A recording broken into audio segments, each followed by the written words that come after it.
they just want to put a bunch of cool shit on film and just like see what happens. Like, sorry, I didn't swear.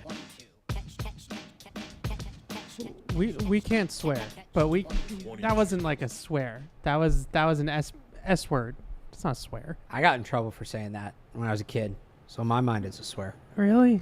That's soft. My parents are strict about swearing. That's soft. Hello, everybody. It's Evan Lazar. It's Alex Barth, Patriots Catch-22, with you here for the next couple hours talking Patriots. I feel like I haven't talked at all about the San Francisco 49ers, which is incredibly disappointing for me. Well, no, because you don't want to have to talk about that game from last week. We still have to talk about the game from last week.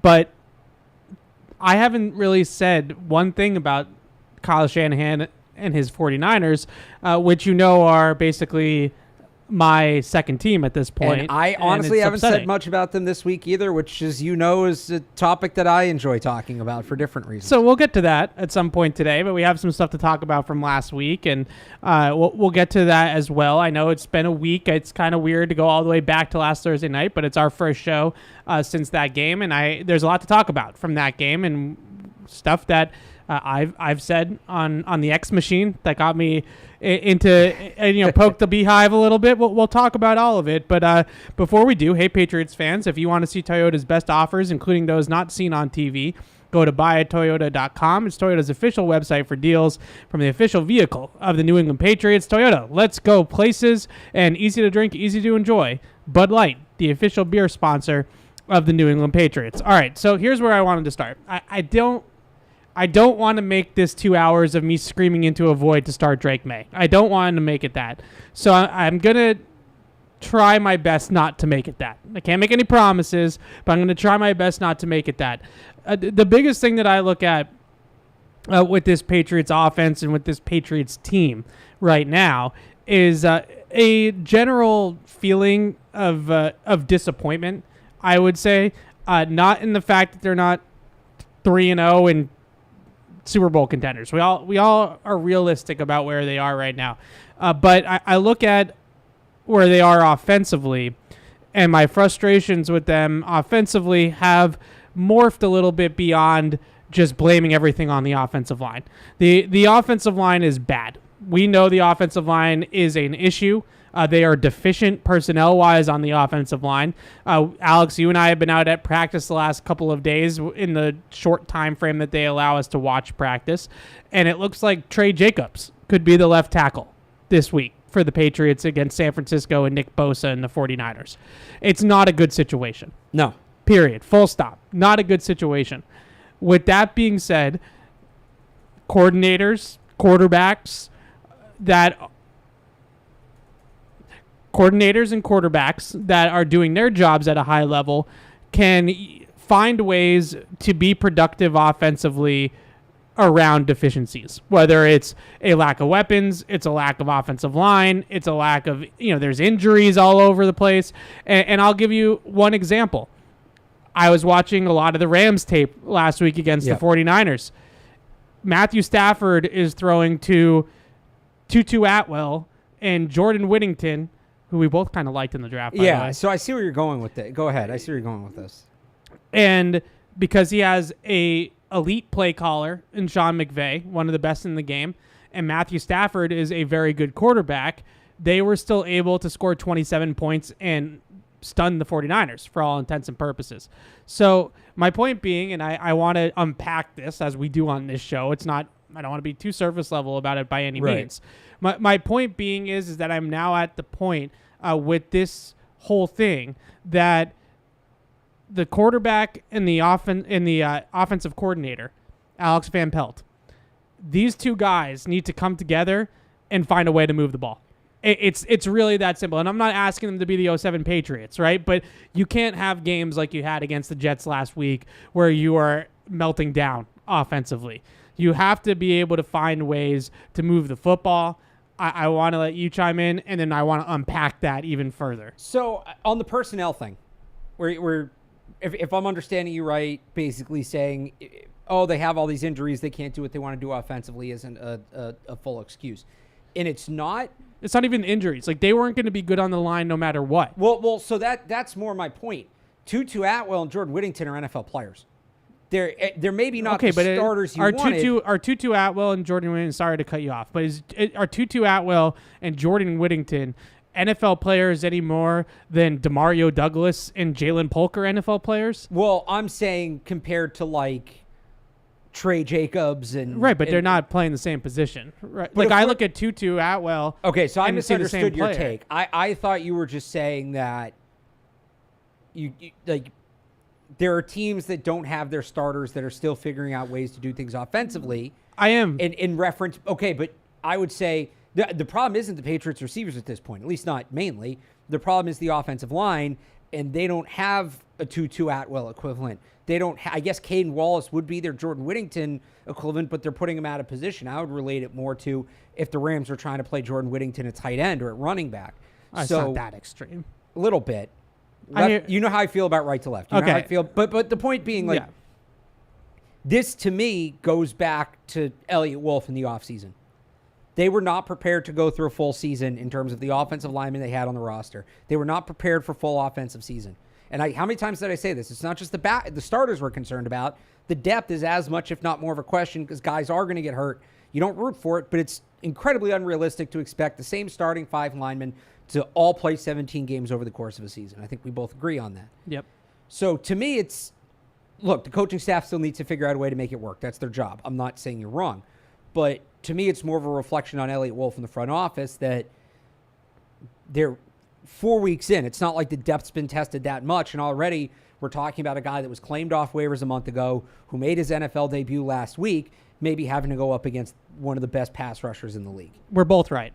We're both right because from a big picture standpoint, you are 100% right that this is a personnel issue.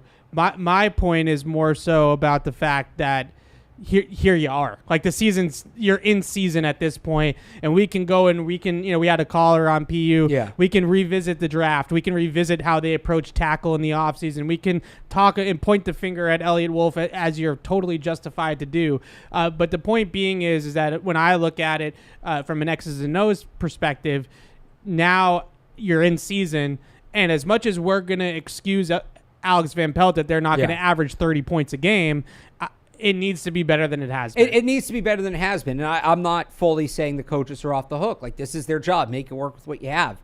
So I think some of it relates to, like, this conversation is being had with the Red Sox right now and Alex Cora, what he has versus what he's done with it.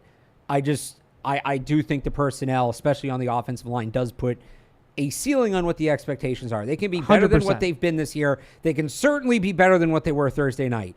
That, to me, was coaching. That team was not ready to play against the New York Jets. That, to me, is coaching.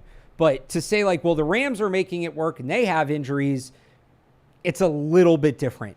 I don't feel it's that different, but we don't have to get bogged down in the semantics of that. My main point being is, like, I hear what you're saying about the personnel. We're in week 4 of the NFL season. Joe Thomas or whatever left tackle, like, I know I always go to Joe Thomas because he's the pinnacle, but, like, Trent Brown isn't even walking through that door, right? So, like, at this point, to continue to harp on the personnel to me is just, yes, you're right, but we're moving on. You're going to hear me say this a lot today. The offensive line's not going to be good this year because they don't have the personnel for the line to be good. That's sort of where I'm that's not going to change this year. But it can be better than it's been. And that, to me, is where you go to the coaching. It's not going to be good, but it can be better than it's been. And some of that is personnel and some of that is scheme, and we can get in the different ways they can get there. But it can be better. And now it's on the coaching staff, especially as guys start getting healthy. And it looks like, City So's back at practice today. And Caden Wallace and Vidarian Lowe are out there. I don't know how much they're participating, but they're out there. As guys get healthy, that, to me, is where it becomes more about the coaching staff to maximize the group you have, even if it can only be maximized so much. So I want to talk about Van Pelt, and I want to talk about Jacoby and the quarterback separately and bring this all together. So with Van Pelt, my biggest gripes right now with Van Pelt are, number one, it feels to me right now, based off of 3 games, which I granted is not the biggest sample size, but we're starting to get up there where 3-4 games is about what you would watch of an opponent to get to know their tendencies and some of their base concepts and, like, things like that. What are they trying to do offensively? The biggest thing that I see with Van Pelt right now is that I believe he's a good play designer. I don't believe he's a good play caller. And those are two different skills. And it's pretty understandable because as an offensive coordinator with the Cleveland Browns, but the head coach is the play caller, all you're really doing is cooking up stuff in the lab, right? Like that, you are probably going to be predominantly designing plays. That's going to be most of your job. They have some cool play designs. You know, they have some cool things going on in terms of their design of their offense. The issue is that there is a little bit going on of whether or not it fits the personnel. I do believe that exists a tad. But my bigger concern about what they're doing offensively is that it's getting, remember with the Patricia year, we talked about a lot about the Madden offense, and he's just kind of picking plays out of a hat. Yeah. We're getting a little bit into Madden offense territory with Alex Van Pelt, where it just feels like one play we're under center, one play we're empty. Now we're in the gun. Now we're in 3-by-1. Now we're in 2-by-2. Now we are under center again. And none of it really seems to be marrying up together. And my guess is that he's probably just trying to throw S against, I almost did it again, throw S against the wall and see what sticks, right? That could be an element of it because they just haven't been able to do anything particularly consistently. But in general, you look at these teams that run this type of offense, that are a run first, run action, play action off of it, West Coast third down team, just like the Patriots. We're going to see one on Sunday that's going to do it a lot better, right? In the 49ers. They come into the game and they have a plan of how they want to run the football. They say, we're either going to, this week's an outside zone week, this week's a gap week. That's how we're going to run the ball. Once we establish how we're going to run the ball, now let's put into the install our play action passes off of that running game. And what I see with Van Pelt is that you get into the game and he's play actioning before he's setting it up. Right. So you're getting in, and if we're going to talk about him anyway, so I'll just talk about him. With Kyle Shanahan has usually a number of runs that he tries to get to in a game. It's around 30 to 35 and then runs. As soon as he hits that number, he never runs the ball again. Okay, we'll get there. All right. He has 30 to 35 runs a game, right, that he tries to get to. Then all of his play action passes are then married off of that. So it's stretch run, stretch run, stretch run, boot. Stretch run, stretch run, stretch run, boot, right? And we sequence these things together. With Van Pelt, it feels like they are not building up to it in game to be able to do that type of thing. The other thing I would just say, and I thought he mentioned it today, which I found interesting because it's like he's communicating it in front of us and saying what I want to hear him say, but I don't necessarily think this presents itself on Sunday. He's running all wide zone play action concepts when sometimes they're not running wide zone, right? So like if you're showing a team duo or you're showing a team gap, you can't then run gap play, bootleg. Like that, those things don't marry up together. If you're going to run gap or duo, which is just double teams on the inside, move the line of scrimmage, and then you're going to play action off of that, then you need to run play action like the old Patriots used to run play action, right? Like hit the second level of the defense, crossing routes, bang eights, like things like that, seam routes. Like that's how you want to run those plays. You want to get those linebackers up on those double teams and throw it right past their ears. Like that's how you want to run it. You don't want to duo, and then all of a sudden we're running post-cross down the field. That doesn't marry. It doesn't line up. So with Van Pelt, install your runs, install the play action passes that marry off the runs. It just seems to me right now like it's a smorgasbord of nothingness. Like it's all just kind of out there. The last thing I just want to say, and then we can segue into Brissett because it connects. The Van Pelt offense. Yep. And I asked him about this today. Teams, they have a very high under center rush rate on first down right now. Well, they have a pretty high under center rate in general. Right? So, yeah, but it's first down rush, they're 50% of the time they're running the ball from under center on first down. It's one of the highest rates in the league. When they have that tendency, teams at this point are just blitzing. They're just sending the house at the line of scrimmage because they're expecting run. or even play action off of that, and it still works, even if it is play action. So they're just setting the house. They're blitzing guys. The Patriots have to have the ability at the line of scrimmage. Like, what's our plan for handling this? It goes back to something that Brady said that I thought was one of the best pieces of commentary he's offered. Brady said that a big part of his week was making sure that they were snapping the ball into a defense that the play was going to work against. He never wanted to run a bad play. Right now, the Patriots are running a lot of bad plays where they get to the line of scrimmage, they have a play call in the huddled. Well, when the safety starts rolling down like he's going to blitz off the edge, you can't just snap the ball and run that play action play into the teeth of the defense because it's not going to get off, and that's exactly what happens. It's not going to work. So running the play action and the run game together and then having a plan of this is how we are going to handle certain pressures and certain looks that the defense gives us, that type of stuff goes a long way to helping the offensive line. So when you have it's not all just about let's just call bubble screens in quick game to get the ball out of the quarterback's hands. It's also about having a plan of how are we going to block this when this is what they're sending us. Right. And right now, I don't feel like they have much of a plan. I'm with you, and some of that may just be continuity. It's hard to come up with a plan when they're going to have their fourth different starting offensive line in 4 games. I would expect on Sunday afternoon. So, yeah, I'm with you on a lot of that. I just the sequencing isn't necessarily there. The individual, it's all very individual play calling, and you go back to the start of that Jets game where they come right out with play action. The Jets don't respect it, and Van Pelt comes out the next day and basically admits, we were running the ball well the last 2 games, so we thought we'd hit him with play action, but you haven't run it well against the Jets. Right. You need to show that to the Jets. That doesn't apply, and maybe he's learning on the fly here. Maybe he's learning in real time, and we'll see if he adjusts this week. But, yeah, some of the play calling has definitely seemed out of place. Yeah. So the biggest thing to me is getting that cleaned up.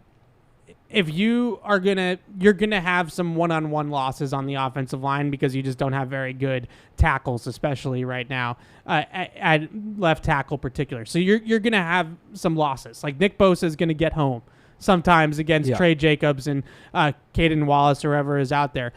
First third down of the game against the Jets, they have a free runner through the B gap, right? Like those types of plays are avoidable. Like that's not, we have like a backup guard playing right now, so he got beat by Quinnen Williams.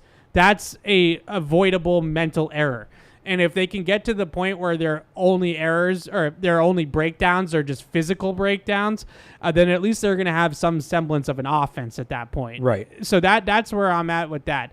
With Brissett, I'm getting to the point with Brissett where a lot of the narrative coming in or the conversation coming in with Brissett was that he was going to be a game manager for the Patriots.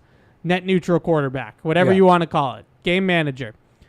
He, to me, is not checking those boxes off right now. There's more to being a game manager than just not turning the ball over. Like that's just one on the list of what I would say are 4 items to game managing. Do you think they see it that way? Doesn't sound like it, which is frustrating to me a little bit. Okay. It sounds to me like I'm with you. I think that their chief concern first and foremost is don't turn the ball over. And I agree that that's high on the list. Yeah. It's just not the only thing on the list. So to me, game managing there's 4 elements to it. Yeah. Not turning the ball over is 1. Yeah. Getting the team into the right play at the line of scrimmage is 2. If you're not going to win physically, you have to win for me mentally. Yeah. Like you just, there's no way I can have those 2 things go hand in hand. Number 3, hit the layups in the offense. Take what the defense gives you. Yep. When Austin Hooper is wide open they finally block up a play action play and get a receiver open down the field on play action. I need the quarterback to make that throw. He's got to hit that throw. Make the layups presented to you by the offense. The last thing is that the timing, to me, you have to be sharp in terms of your timing within the framework of the offense. I'm not asking you to go make plays. I'm not asking Jacoby Brissett to run around like he's Josh Allen and throw off his back foot and make ridiculous throws all over the field. I'm not asking him to do that. But the ball's got to come out on time. It's got to be in rhythm. We got to be able to get the football where it needs to go. there's too many instances on film. Well, first of all, the biggest one to me is snapping the ball into bad defenses. Like that you get out there first play of the game, right, and Will McDonald's unblocked on the end of the line of scrimmage, and you snap the ball anyways. I just can't really understand the logic behind that. The other thing, though, in terms of the processing or the timing post snap, that lends itself a lot to pressure too, because now the quarterback's holding the ball in the pocket. Yeah. So when they had a play on third down in the Jets game where they're running Hunter Henry on a little Y option type of route, and they're just going to clear it out for him, and he's just going to break off and find a soft spot or break off of man coverage or whatever the case may be. And Brissett opens to that side of the field, and he's staring right at an open Hunter Henry at the sticks, but he wants to see it open. He doesn't want to throw it before Henry gets out of the break. He wants to be 100% confirmed this is open. A lot of those throws into the sideline, whether it's like a free axis hitch or slant or comeback or something along those lines, is just a trust throw by the quarterback. The receiver's going to break the right way. The DB's off. The DB's giving the leverage away. I'm just going to throw this ball. Those are anticipatory throws. You can't, in the league, you can't just hold the ball and then throw it when it's open, because then now it's too late. Now the cornerback's breaking on the football. So he doesn't throw the ball to Hunter Henry. He passes that open read up, and then he comes back to the middle of the field for his second read. But now Caden Wallace at left tackle is later in the down, so now he's on skates at left tackle. Here comes the flag, holding, offense, 70. Right. Now we're in 3rd and 14. If Jacoby Brissett had just released the ball to Hunter Henry when he was supposed to on the first read of the progression, then Caden Wallace never holds. Right? The flag comes like 2 beats after the throw. So those are the types of things I'm seeing with Brissett on film. He's got to get the offense in and out of the plays at the line of scrimmage. That's number one to me. But number two is just some of these reads and these layup type of opportunities. They have to hit those because they're not going to get them very often. So if he's not doing that, if he's not truly managing the game, then I'm running out of reasons for him to be playing. It felt like he was doing that stuff better earlier in the season. Like I feel like he's back in terms of the hitting the layups and things like that. Like he mostly did against Cincinnati. I don't think at this point it's about why they do want to play him. I think it's about why they don't want to play Drake May. Yeah, I mean, right. I think that's what it's about at this point. I don't think Jacoby Brissett's showing you anything that you're like, this is the guy we need in the lineup. It's just, and we can get into the reasons we think, but for whatever reason or reasons, it's we don't want to start Drake May yet. Yeah. I think that's the difference right now. I agree with a lot of what you said about Jacoby Brissett. I just think from their point of view, and honestly partially from mine, that's not the point. And I've said this before. I mean, no disrespect to Jacoby Brissett, but he's 31 years old. He's on a 1-year contract, and they just took a kid 3rd overall. I know who Jacoby Brissett is as a quarterback. Everybody knows who Jacoby Brissett is as a quarterback. He's been the same guy for most of his career in the NFL. I do think he's a little underrated, but this is kind of what he is. Yeah. He's going to more or less get your offense through a 60-minute game, and it's not going to look horrific, but there's not going to be too many true high points either. That we're breaking down why that is. I get why we're doing it, but it's also like, okay, and what? Like, what's the end goal? Is the goal to fix Jacoby Brissett? No, but I would say that the goal to me, is to start laying a foundation of an offense, what this offense is going to look like, or more importantly, around the quarterback than the quarterback himself. I think they can kind of do that, and this is where we disagree. I go back to when you're facing a near 50% pressure rate.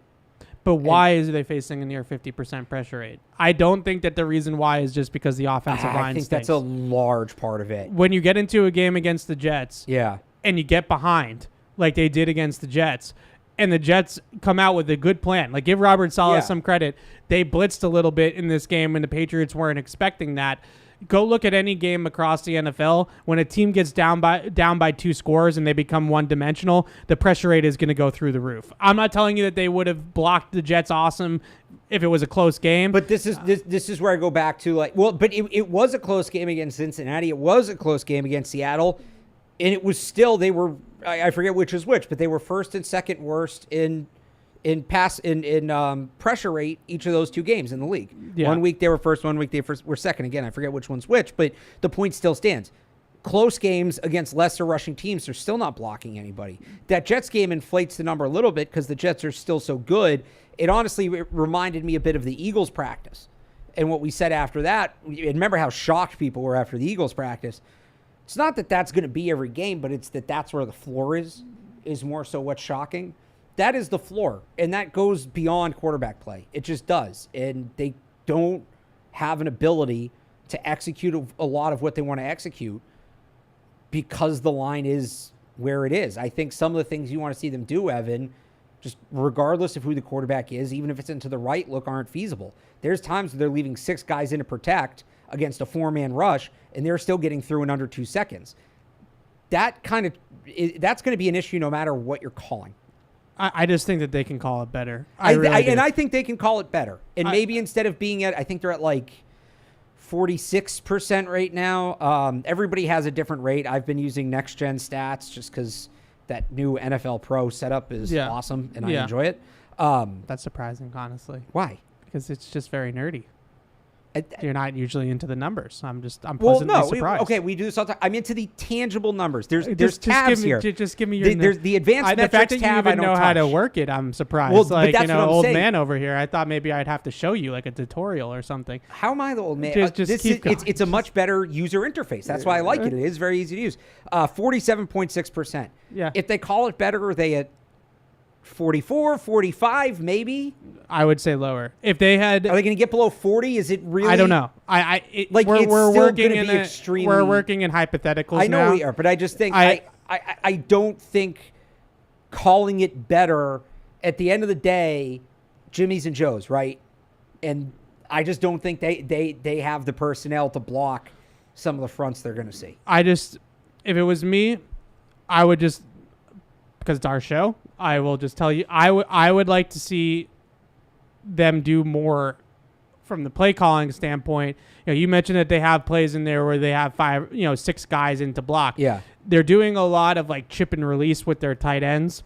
I would like to see a lot more. Let's have everybody in to block, and let's just send 2 guys into the route. And other teams do this all the time. Yeah, and I'm not saying they can't do that. Let's get 7 guys in there with the back also kind of as a last, line of defense off of play action or probably something like that. When you want to push the ball down the field, this should be max protection. This shouldn't be 6 guys. It should be 8 guys. But to go back to your point, which was they need to start developing what their offense is going to be around the quarterback, is that going to be a staple of their offense, or is that something that they have to do right now because of the personnel they have? And I'm at less that point, it's concerned irrelevant of who the quarterback is. Yeah, I hear what you're saying. I'm less concerned about the scheme element of getting their offense off the ground. I'm more concerned.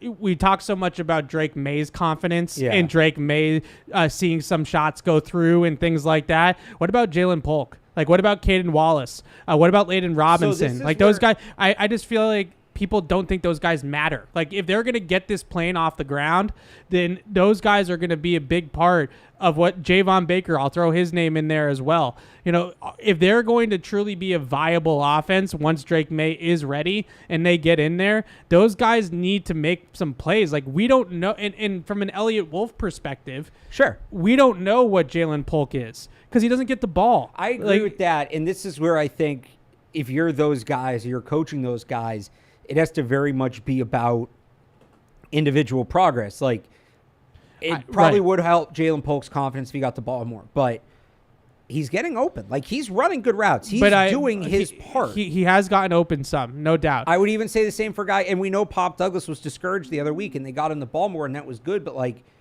I almost feel like the message has to be, you're doing the right thing. And as much as this sucks, I know people are going to roll their eyes at this, but it's almost like you're doing the right thing. You've got to give us a little bit of time to catch up to you. And that's where you're going to roll your eyes and say, well, wouldn't Drake May help with that? Maybe to an extent, but with where the offensive line's at, again, I only think it's going to help to a ceiling. And the reality is, if Drake May gets hurt or starts developing bad habits, then it doesn't help catch anybody up because now Drake May's in trouble. Yeah, okay. So I don't want to belabor this, but just 2 things I want to just point out with that. we can watch on film, you and I or anybody can watch on film and say, oh, Jalen Polk wins on that route, he wins on that route, he wins on that route. I would just say, just as a general, not even about Jalen Polk, if you guys that are listening to the show, if you guys do go watch the All 22 and try to break these things down, I would just, the one piece of advice I would give you is make sure you're cognizant of where he is in the progression, because oftentimes he might look open, but he's actually on the back side of the read, and the corner knows that the quarterback's not looking in that direction, or the safety in the middle of the field who's helping, the cornerbacks in a post safety coverage, a single high safety over the top. Yeah. If Jalen Polk's running a go route on the left-hand side of the field, but Jacoby's eyes are on the right side of the field, and the safety is going to gravitate towards his eyes. So even though he looks open, if it was going to him, he might not be as open, right? And that's not a Polk thing. That's just a general thing. Well, that's where you want a quarterback who's able to kind of flip that and go to the backside. But that just really quickly. But even within that, like you would agree, he's been getting open. Yeah, even in he has gotten open sometimes. The thing to me though with Polk, and I know that you're going to tell me that, well, we know he has good hands from draft film and all that, but what does he do at the catch point? That's a big element of playing receiver in this league. There's not a whole lot of wide open catches in the NFL. You're going to be catching in traffic. You're going to be catching with a man coverage defender draped all over you, like the throw that everybody's going crazy about with Jaden Daniels. Dax Hill is like all over Terry McLaurin on that play. Terry McLaurin finishes through contact to make that catch. What does Jalen Polk do in those scenarios? What does Jalen Polk do after the catch with the football in his hands? Like, does he have a yak gear in the open field? Is he going to bring anything in that element of the game? These things are all going to decide what is Jalen Polk's ceiling as a player in the league. I hate to use these phrases because I don't think it's necessarily how the people in the league actually look at it, but it's how we look at it. We all believe the Patriots need a wide receiver one, right? A number one alpha wide receiver. Is Jalen Polk a wide receiver 2? Is Pop Douglas a wide receiver 3? Like, is that a viable top 3? Let's just play in hypotheticals again. Is T. Higgins, Jalen Polk, Pop Douglas an actual receiving core? Not this is the best we got, right? But an actual receiving core on a good NFL offense. Until I see what Jalen Polk is made of in the league by throwing the ball successfully to him, I don't know that answer if I'm Elliott Wolf. And that, more importantly than this season, that makes next offseason more complicated, because now I'm still asking questions about players on my roster. Caden Wallace, is he a serviceable NFL tackle? Is he going to be able to be a right tackle of the future for this team? If they have these issues with play calling and quarterback play and all this type of stuff, I might not know the answer to that at the end of the season. More importantly than wins, losses, anything like that this season is answering questions about the players that are already on your roster. Well, if you're going to do that, you've got to get players playing in the right position. So that to me is like Caden Wallace at right. They need to get Caden Wallace at right tackle to evaluate him at right tackle, whatever it looks like. They got to get Jalen Polk on the field to evaluate him in all of that. So I do agree with you on that. And again, it goes back to the play calling. But again, Jacoby Brissett doesn't change that much, or shouldn't change. Like, you should be able to play Caden Wallace at right tackle regardless of who's at quarterback. If you're not, that's because you didn't have the right personnel going into the season, and you suddenly have to panic move them.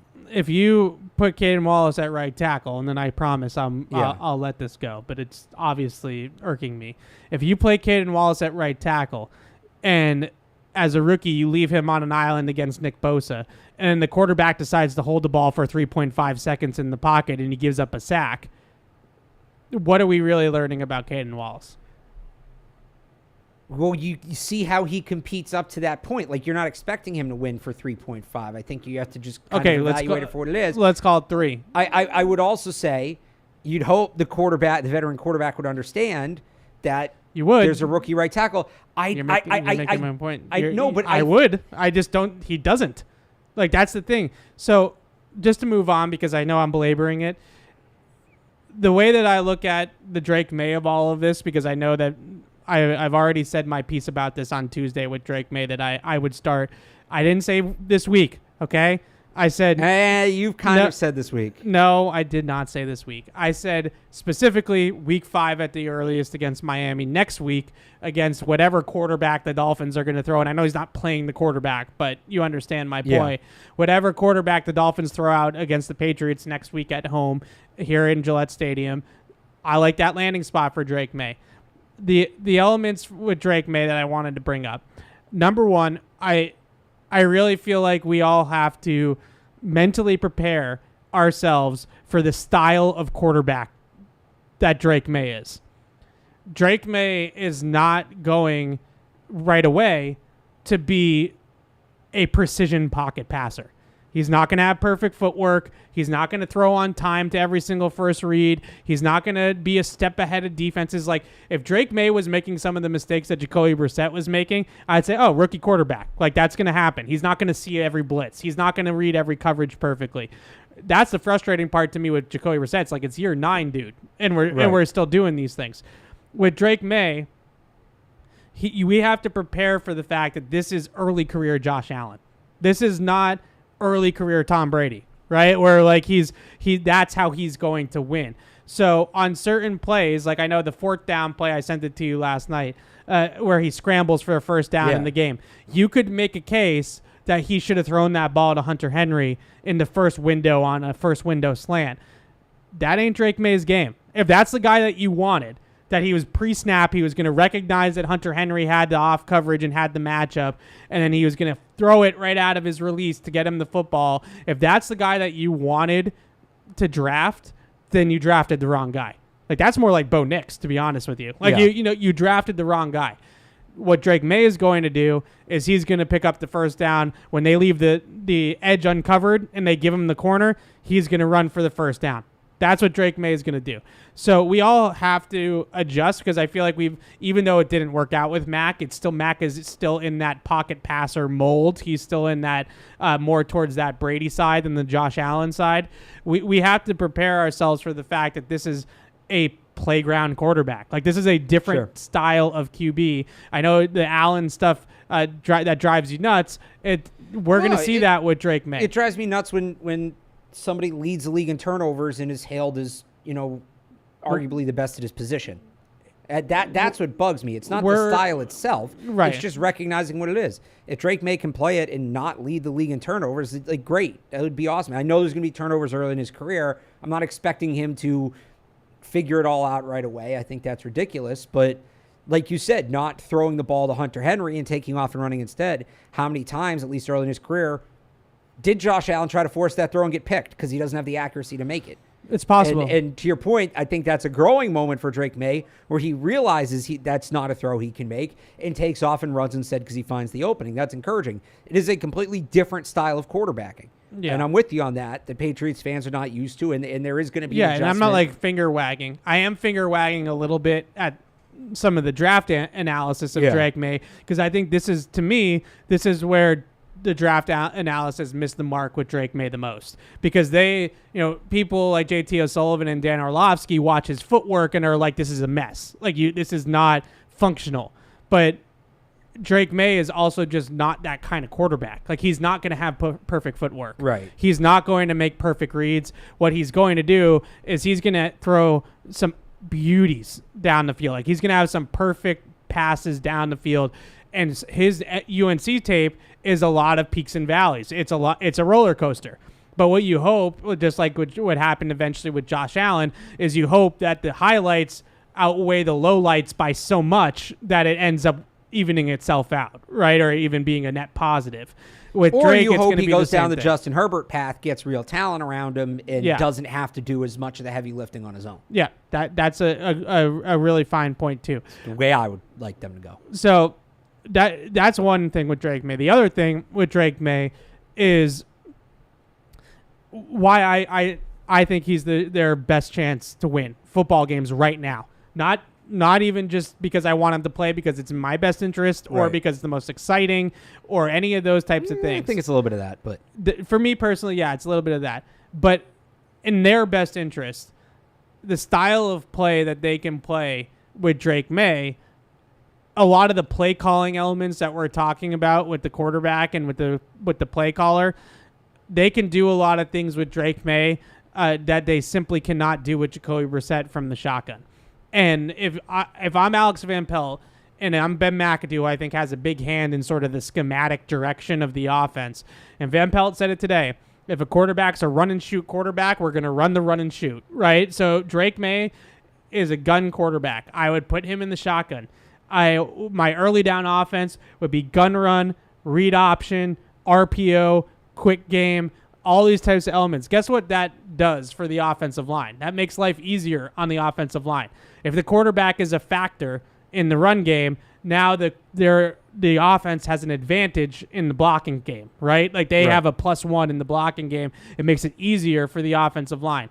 Quick game and RPO are ways to move the football on first and second down that are easier for the offensive line. If he throws a bubble out to Pop Douglas on an RPO, the offensive line doesn't even need to block anybody, right? They don't even need to worry about it.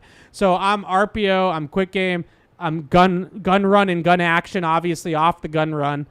And then on third down, you do what you did in the game on Thursday night when he got in there. You put him in the shotgun. You run some layered in breaking routes over the middle of the field. If you get man-to-man coverage and everybody's covered, guess what? You have a 6'4", 225-pound guy that can get outside the pocket and move. So that their whole offense right now is predicated on all these under center, 7-step drop, bootleg actions, like all these delayed type of offense that is taking a while to get these plays off. And I just feel like the play calling can be morphed and changed to better suit not just the quarterback with Drake, but also with the supporting cast. Like the line is going to have a much easier job blocking these types of concepts than they would blocking a 7-step drop from under center for Jacoby Brissett. So in some ways it's about Drake May getting out there. It's selfish. In some ways I also believe that it would really benefit the rest of the offense and the supporting cast to have him out there. So I think I'm going to get my wish. So I'm not going to go all crazy about it because it sounds like we're building up towards that. Yeah. Based off of everything that we're hearing. Been very complimentary from the coaching staff the last couple of days. And I'll say to that, the big takeaway is Van Pelt saying today he makes a point of tailoring the offense to the quarterback and not the other way around. So the people who I've seen some people say like what they're running with Brissett right now is what they're going to run with May. I wouldn't expect that to be the case. No, and I wouldn't expect that to be the case because number one, in the preseason and in the 12 snaps or 12 dropbacks, I should say, that he had in the game on Thursday night, he was barely under center in both instances. Like he had, I want to say, a handful of under center plays in the preseason. Like it was a very low number. And then in the other night, granted they're down and maybe they're still kind of in like a 4-minute hurry up type of offense, but he wasn't under center at all. Every single drop back he took was from the gun. So I don't think they plan on pigeonholing him into being an under center quarterback. With that said, I'm not with everybody quite. I think we're going a little overboard with it. I don't think it's a totally terrible fit for Drake May's skill set. A lot of the downfield route combinations that they run off their under center looks, off play action, he was running a lot of that stuff at North Carolina just out of the pistol. Right. But they were running a lot of those, like, let's flood the sideline and he's going to throw off the corner, big posts, crossing routes. Like they were running a lot of those types of things at North Carolina. So I don't necessarily agree that it's an awful fit for what Drake May is. I think as long as Van Pelt is willing to make good on that, he's not going to shoehorn him into some of the more concrete stuff we know Van Pelt wants to do, but just isn't a fit. I think that's fine. Yeah. All right. I got everything off my chest, I think, because when we don't have a show, they play on Thursday night, and then we don't have a show to do until Thursday, there's a lot of stuff that's been on my mind, but I think I'm going to get my wish, so I'm not going to scream and yell today about playing Drake May. I love Jacoby. He's been a really great guy to cover. You can tell he's a great teammate. He's a good person. He's a great dude. All these types of things. But we're getting to the point, if they play like they did last Thursday night on Sunday in San Francisco, which is very possible, then we're getting to the point where it's not good enough. It's not NFL caliber. I mean, I'm ready that once they have a representative offensive line, I'm ready to start having the conversation about making the change. Fair enough. I've been consistent on this. I've said this since the spring, right?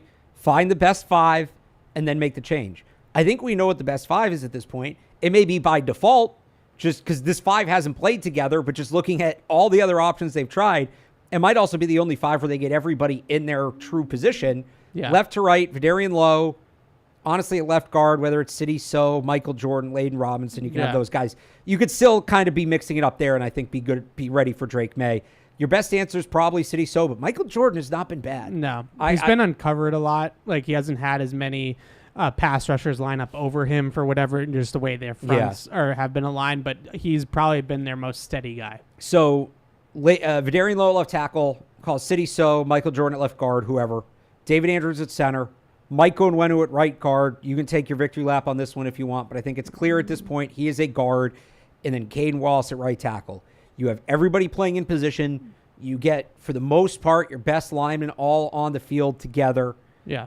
If you can put that line out there, I'm honestly at the point where I don't even need to see it first. I kind of just trust that group. Again, mostly because I'm putting that group in by default, and there's nobody I even wonder outside of maybe figuring out at left tackle what you want to do. Once you can put that group on the field, I'm ready to say, okay, let's do the thing. Let's put the kid in. Once you can put that group on the field. If it's Demontre Jacobs at left tackle, who just is not a proven NFL player. If it's Caden Wallace at left tackle, who's playing out of position. If it's Mike Onwenu at right tackle, who's playing out of position. If it's Layden Robinson in there, who has really struggled as a pass protector through 3 games. I do worry about developing bad habits. I worry about a long-term injury, which is the worst case scenario. Yeah. Because then Drake may lose a whole year of development. And people say, oh, he's a quarterback. He's going to get hit. He's going to face pressure. He has to learn how to deal with it. Yes, to an extent. He's going to have to learn how to deal with that, and he will need to learn how to face it. But where they're at right now with this group is not the risk is higher than it realistically needs to be. I would compare it to, learning how to drive. We all learned how to drive because one of our parents took us to an empty parking lot somewhere on a Saturday, right? You drove around at 15 miles an hour. Yeah. Right now, Drake May going in and learning how to handle pressure and taking hits in the NFL in this environment, to me, would be like learning how to drive by racing the Daytona 500. It's just, you don't need to do that. It doesn't need to be that extreme. Yes, he's going to need to learn it. Yes, there will be some risk at some point, and you just have to take the risk, and that's part of it. And you hope that you drafted a guy who's good enough that he can mitigate some of that. Right now, you're just asking him more than you realistically should need to ask him to do. And that is the one thing holding me back from saying put Drake May in right now. But again, once you get a representative, doesn't have to be good. I'm not saying the line has to be perfect. I'm not even saying it has to be good. It just has to be better. Once you get a better representative offensive line, then I think it's time to make the change. And that, I don't think it's going to happen this week just based off what we're seeing in practice. If Vidarian Lowe and Caden Wallace are good to go week 5 against Miami, let's have the conversation. I'm ready for it. Yeah, I hear you about the offensive line. I don't know if they're going to be in a position for everybody to be in their quote-unquote natural spots. Like, Caden Wallace might have to play left tackle this year. That just might be this week. I'm fine with Vidarian Lowe left tackle. You think Vidarian Lowe is going to miss the season? No, well, he's going to be out this week, I think. But I think this week, but could he be back against Miami? It's possible. Yeah, I hear what you're saying. For me, I'm with you. Like, I don't want to throw him out there behind Trey Jacobs and Zach Thomas on the left side a lot either. That's what they did at the end of the game on Thursday night. The Jets had called off the dogs for all. At that point, like, whatever. Yeah. I'm not against if they're down 25 to the Niners, because the team's not, Bosa will be out of the game. They're not pinning their ears back there in prevent. I'm talking about a full 60 minutes behind that unit with it against a defense that is going to blitz the crap out of you. If I had more faith in the play calling, in the coordinating on offense, where they were going to put him into the game and they were going to really script it to the point where it was some of the things I was talking about just a few minutes ago with some of the concepts that they could run with him to get the ball out of his hands. If they were going to do those types of things and I felt confident in them designing it and calling it, then I would feel I'm at 100%, let's play Drake May. I would be at 110% if I really had a ton of confidence in the coordinator. That's the only thing that's like holding me back a little bit, is that if they're going to put him in there, they have to put him in there, and then they have to manage the situation. I'm not talking about putting training wheels on Drake necessarily. I'm more about talking about putting training wheels on the offensive line, right? And like making it as easy as possible for the offensive line to block people so that he doesn't get killed, to your point, right? If they had a little bit more faith in that, if I had a little bit more faith, I should say, in that, then I would be all gung-ho about this. That does give me a little bit of pause. Right now, the combination of things is not working. Right. And that's sort of what I'm getting at. The quarterback, the play caller, the deficiencies they have on the offensive line, the combination of those three things doesn't fit together. And there's one thing that can actually change. The line and the play caller is not changing. Van Pelt's going to be the coordinator, and the line's going to be the line. There's just one person that can change, and that's the quarterback. Well, but the line's not going to be the line because you're going to get guys back. You're going to get guys healthy. Yeah. I hope so. They're going to get some of these. The fact that Lowe and Wallace are out there, even if they're not fully participating, like those are short-term injuries. Those are not guys who are dealing with long-term injuries. I hope so. Yeah, I agree with you. All right, let's open up the phone lines. We're going to do 3 up, 3 down still, but I want to, there's people have been waiting on the line. Yep. And if you want to email in, there's a new email. So make sure to email in to podcasts@patriots.com. That's podcasts@patriots.com. And if you are getting ready for a marathon game day watch party, make sure you're well rested with a brand new mattress from Bob's Discount Furniture. When you dare to compare Bob's top-rated signature mattresses, cutting-edge Bobopedic technology, and everyday low prices, I'm talking over $1,000 less than the competition, you can sleep well knowing that you've snagged a winning combination of top-of-the-line features and unbeatable values. So stop in and see how much you can save when you dare to compare with Bob's Discount Furniture, the official furniture store of the New England Patriots. Let's go to the phones. Thank you all for waiting. I appreciate it. Patty is in Agawam. What's up, Patty? Good afternoon, Jen. Hey. So, got a bold prediction for you, and then I got a question for you. So I wrote last week, Evan, had the prediction that we were going to see Drake May in the Jets game. So my bold prediction is that Drake May is going to start the second half of this game in San Francisco because Jacoby's going to be so bad that they're going to have no other choice, and he's not giving up the reins. This is it, baby. And I can't tell you why I think this way. It's just a gut feeling. And this question is more so geared towards Alex because, Alex, you're kind of a sicko like me. You love college football and you live in New England, and I know you probably have tossed through your guides and watched your games and looked at a few different people. So we all know that we need left tackle talent in depth. So have you seen anything, or have you looked up this kid Wyatt? I think you say his last name, Milam, from West Virginia, as a depth piece maybe in this upcoming draft.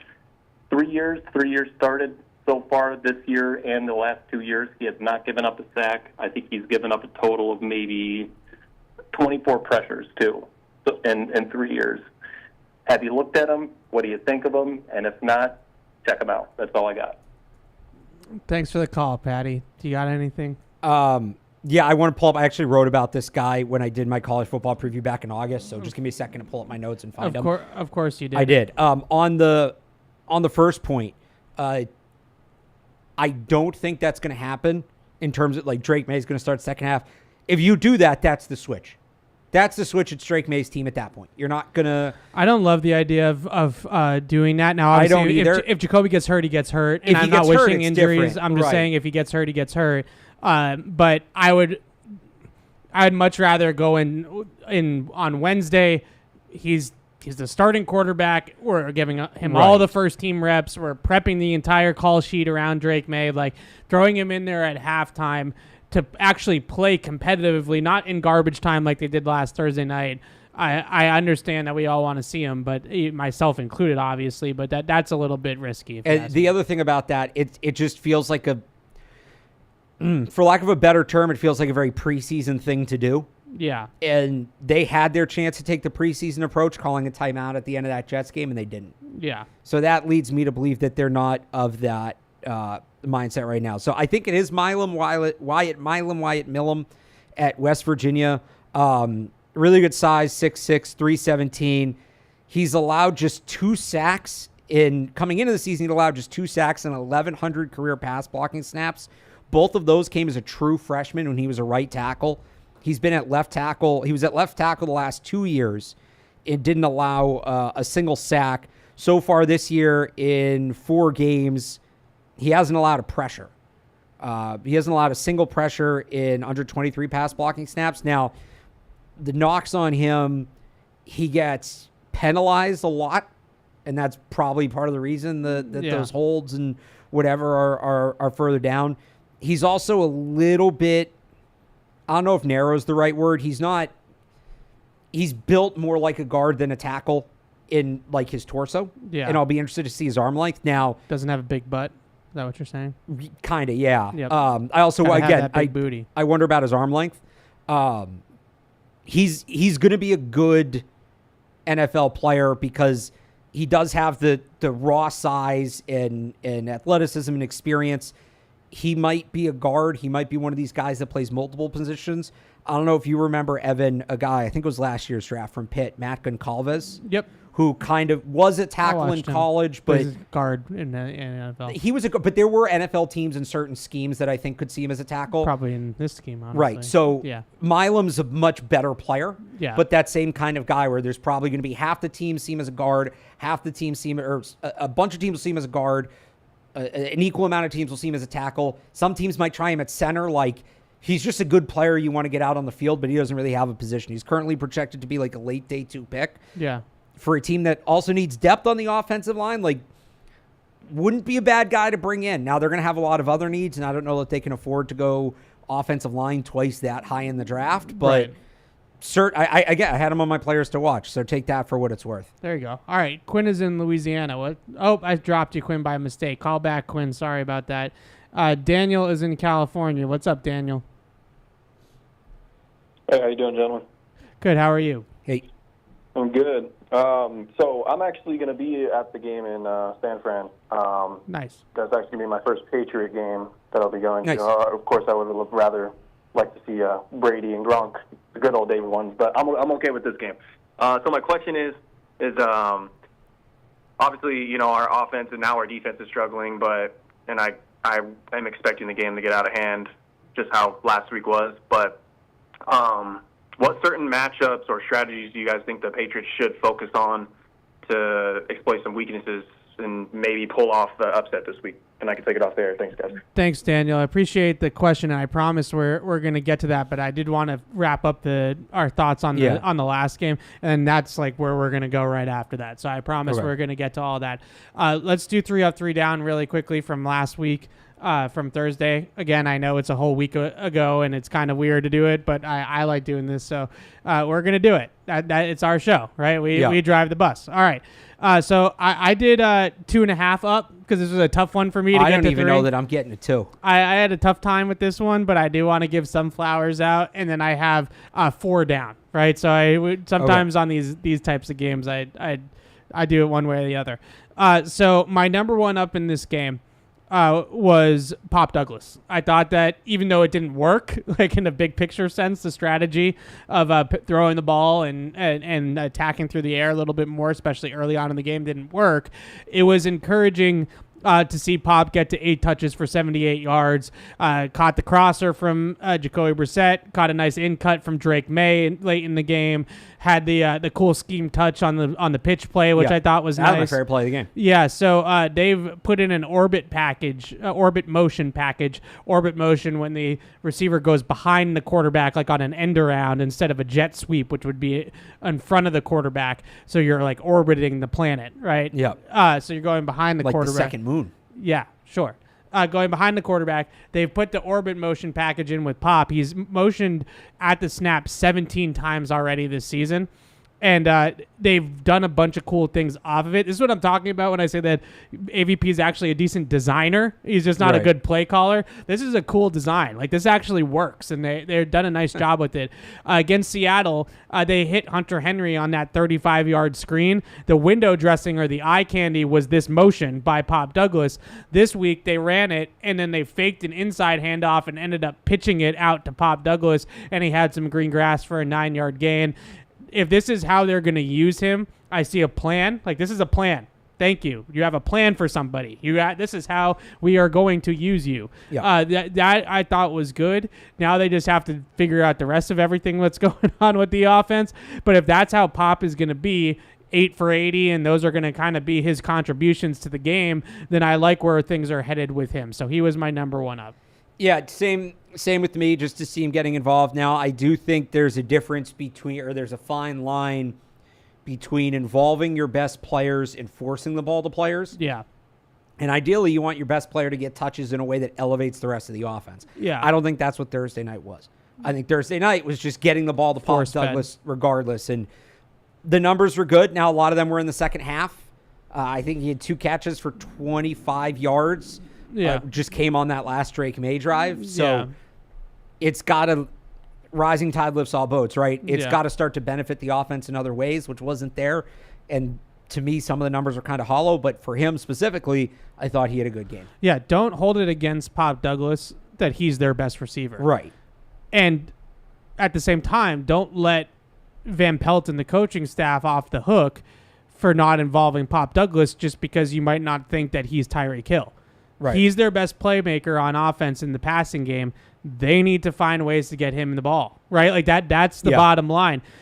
Just because he's not a number one quote-unquote receiver in the league doesn't mean that we can just sit here and say, well, do we really need to get Pop Douglas involved? Yes, you do need to get Pop Douglas involved. This team needs Pop Douglas to be involved, so he's going to have to be involved. He was my number one up, both of ours, I think, right? You said. Who was your number 2? Christian Gonzalez. Yeah. Was it his best game? No, he allowed officially his first career touchdown. I know some people wonder about the DK Metcalf one last week. That was mainly put on Kyle Duggar because Kyle Duggar said to put it on Kyle Duggar. Yeah. This one was allowed by Gonzalez, and honestly, not much more he could have done on the play. Really good throw by Aaron Rodgers, who was excellent in this game. But was it 5 catches, 35 yards? Gonzalez, if you're holding guys like Garrett Wilson to those numbers week in and week out, you should be in most games. You're going to be competitive in most games, especially defensively. So, to me, Christian Gonzalez continues to pass tests, and he continues to look like he's making that year 2 jump. So I'm glad you brought up Gonzalez because I wanted to soapbox for a second on Gonzalez. I'm an apologist for Christian Gonzalez. I'm sorry. I just am. I'll own this. The reason why I'm an apologist for Christian Gonzalez is because they have so many issues wrong with their team and their roster. Picking on probably their most talented player just feels so wrong to me. Like, he's the one guy that I feel like I can sit there and watch and I'm like, that's a blue chip talent. Has he realized it yet? Not necessarily. Like, he's still a work in progress to an extent as a younger player in this league. But he is clearly physically a blue chip talent. So can we give him some time to develop? He's only played 7 NFL games. I think people forget about that because he's technically in his second season in the league, but he only played 3.5 games as a rookie. So we're 7 NFL games in. I know you know this, but just play with me for a second. Yeah. The receivers that he has faced in those 7 games, Garrett Wilson twice, A.J. Brown and a little bit of Devontae Smith in the opener last year against the Eagles, Tyreek Hill, CeeDee Lamb, Jamar Chase, DK Metcalf, and on Sunday, you have Brandon Ayuk coming your way on Sunday. That is a gauntlet. That is an absolute gauntlet. And this, although to be fair, he is getting drops, Ayuk. Yes. He can't catch the ball anymore. He can't catch the ball anymore. Yeah. But that is a list. Like, if you made a list of the top 10 receivers in the NFL, how many of the receivers I just named would be on that list? Quite a few of them. He's facing some of the best competition in the league. He has not looked out of place. He has not looked overwhelmed by those matchups. Him and Marlon Humphrey are the only 2 corners in the league that haven't given up an explosive yet. Now, if you want to put the Metcalf on him, fine, but that's a mental error. That's not a physical error of him getting burned in man coverage. Last thing, he's shadowing these guys. He's going inside and outside. He's playing in the slot when Garrett Wilson plays in the slot, and he's playing on the boundary when Garrett Wilson goes out and lines up out wide. This is not Sauce Gardner. I'm just going to take the right side of the field and the rest of you guys can figure it out. No offense, right? Like, this is not a zone corner. This is a man-to-man corner. Gilmore, Law, Revis, Talib, like that's how they're using You him. have Ayuk, and you are following him everywhere he goes. That's what Christian Gonzalez has done since day one with the Patriots. just the list that you just read off, Revis, Gilmore, Law, Talib, if you expected him to be that 7 games into his NFL career, then your expectations were too high. He's a growing young player in this league. He's been really, really good. He has some reps on film where he has perfect coverage on some of the best receivers in the NFL. And the touchdown that he gave up to Garrett Wilson, I don't mind the gamble there. Your team is down. Your offense has done nothing all night long, so he gambled. He tried to go for the pick instead of just covering the receiver. If he pick sixes that, then we're all going googly eyes over the fact that he did that. Right. It was a gamble. It was a boomer bust gamble. It busted on that particular play. It was also a perfect throw by Aaron Rodgers. So end of rant. I feel like out of all the people that have played Keon White, Christian Gonzalez to me right now are off limits. Like, those guys are doing their job to the best of their abilities as young players in this league. Pick on the guys that are actually worth picking on, not those two. Jacoby Brissett, just say it. You want people to pick on Jacoby Brissett? No, whoever, the offensive line, Jacoby Brissett, whoever else you want to pick on, I'm game. They have a lot of issues. So I'm game. But Christian Gonzalez has been perfectly fine. All right. My other half up. Yeah. Did you have any more, or were you ending it there? I thought about putting on Aaron Rodgers. He was just really impressive in that game. And after he'd kind of struggled the first couple weeks, the bad man might be back. Yeah, that's unfortunate. I was the first couple of weeks, and I was dead wrong in everything I talked about that game last week. Yeah. I went off of the first couple of weeks of Aaron Rodgers, and he did not look as nimble as he did on Thursday. No, we were night. all off. Everybody, even Felger, who's Mr. Packers. Right. I was on with him, and he was saying Rodgers is checked out. He looks done. He looks like he's quit. He just didn't look like he could move around very well on the Achilles. Yeah. It looked like he was still on Thursday night. He looked like MVP. He's gliding Aaron around Rodgers. that field. Yeah. My half up, because I had a half up. Austin Hooper. I thought Austin Hooper actually got open in this game, and it's not his fault that Jacoby Brissett sailed a pass left, wide left of him, and then he made a catch on a 19-yard crossing route that got called back because of a penalty. So in another alternate universe in this game, Austin Hooper has like 2 or 3 catches for like 65, 70 yards in this game. It just happened that one of them was a miss by the quarterback. One of them gets wiped out by a penalty. He had the screen. He caught a 19-yard screen that actually counted in this game as well. So you put those 3 catches together. What is that? 3 for 70, maybe 3 for 75 if he breaks a tackle or 2. I thought he actually got open down the field a little bit in this game, so I'll give him some flowers. Let's move over to the downs. Who did you have as your number 1 down? So I didn't know. I honestly didn't know we were doing ups and downs this week. I'll tell you this. Just the offense. The offense. Let me give you one. It wasn't good enough. No, but like, it's just in no way did that team come out ready to play. We always do ups and downs.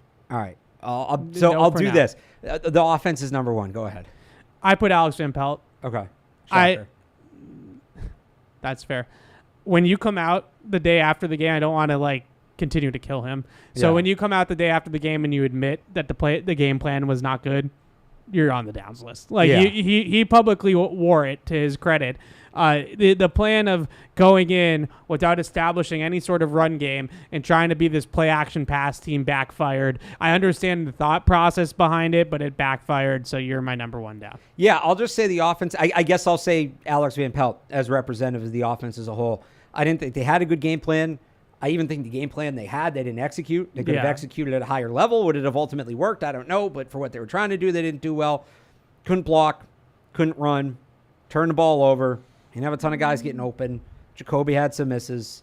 I don't know if there's much there to hang your hat on offensively. All right. Number 2 down for me. I'm just going to go and you can piggyback off of me. Tackling. So I was going to say the defense. Just tackling. Yeah. It's a short week. I'm going to give him that caveat. They really, really missed Juwan Bentley in this game, and I'll get to that in a second. More than I thought they would, and I thought they were going to miss him a lot. But they missed 13 tackles in this game.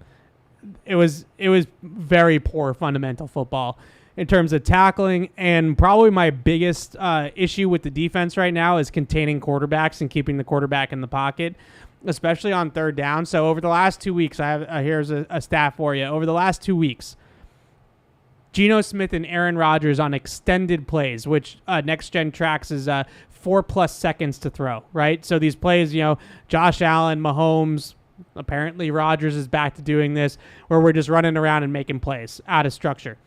Geno Smith and Aaron Rodgers, 8 for 9 for 114 yards. That is 12.4 yards per attempt on extended plays.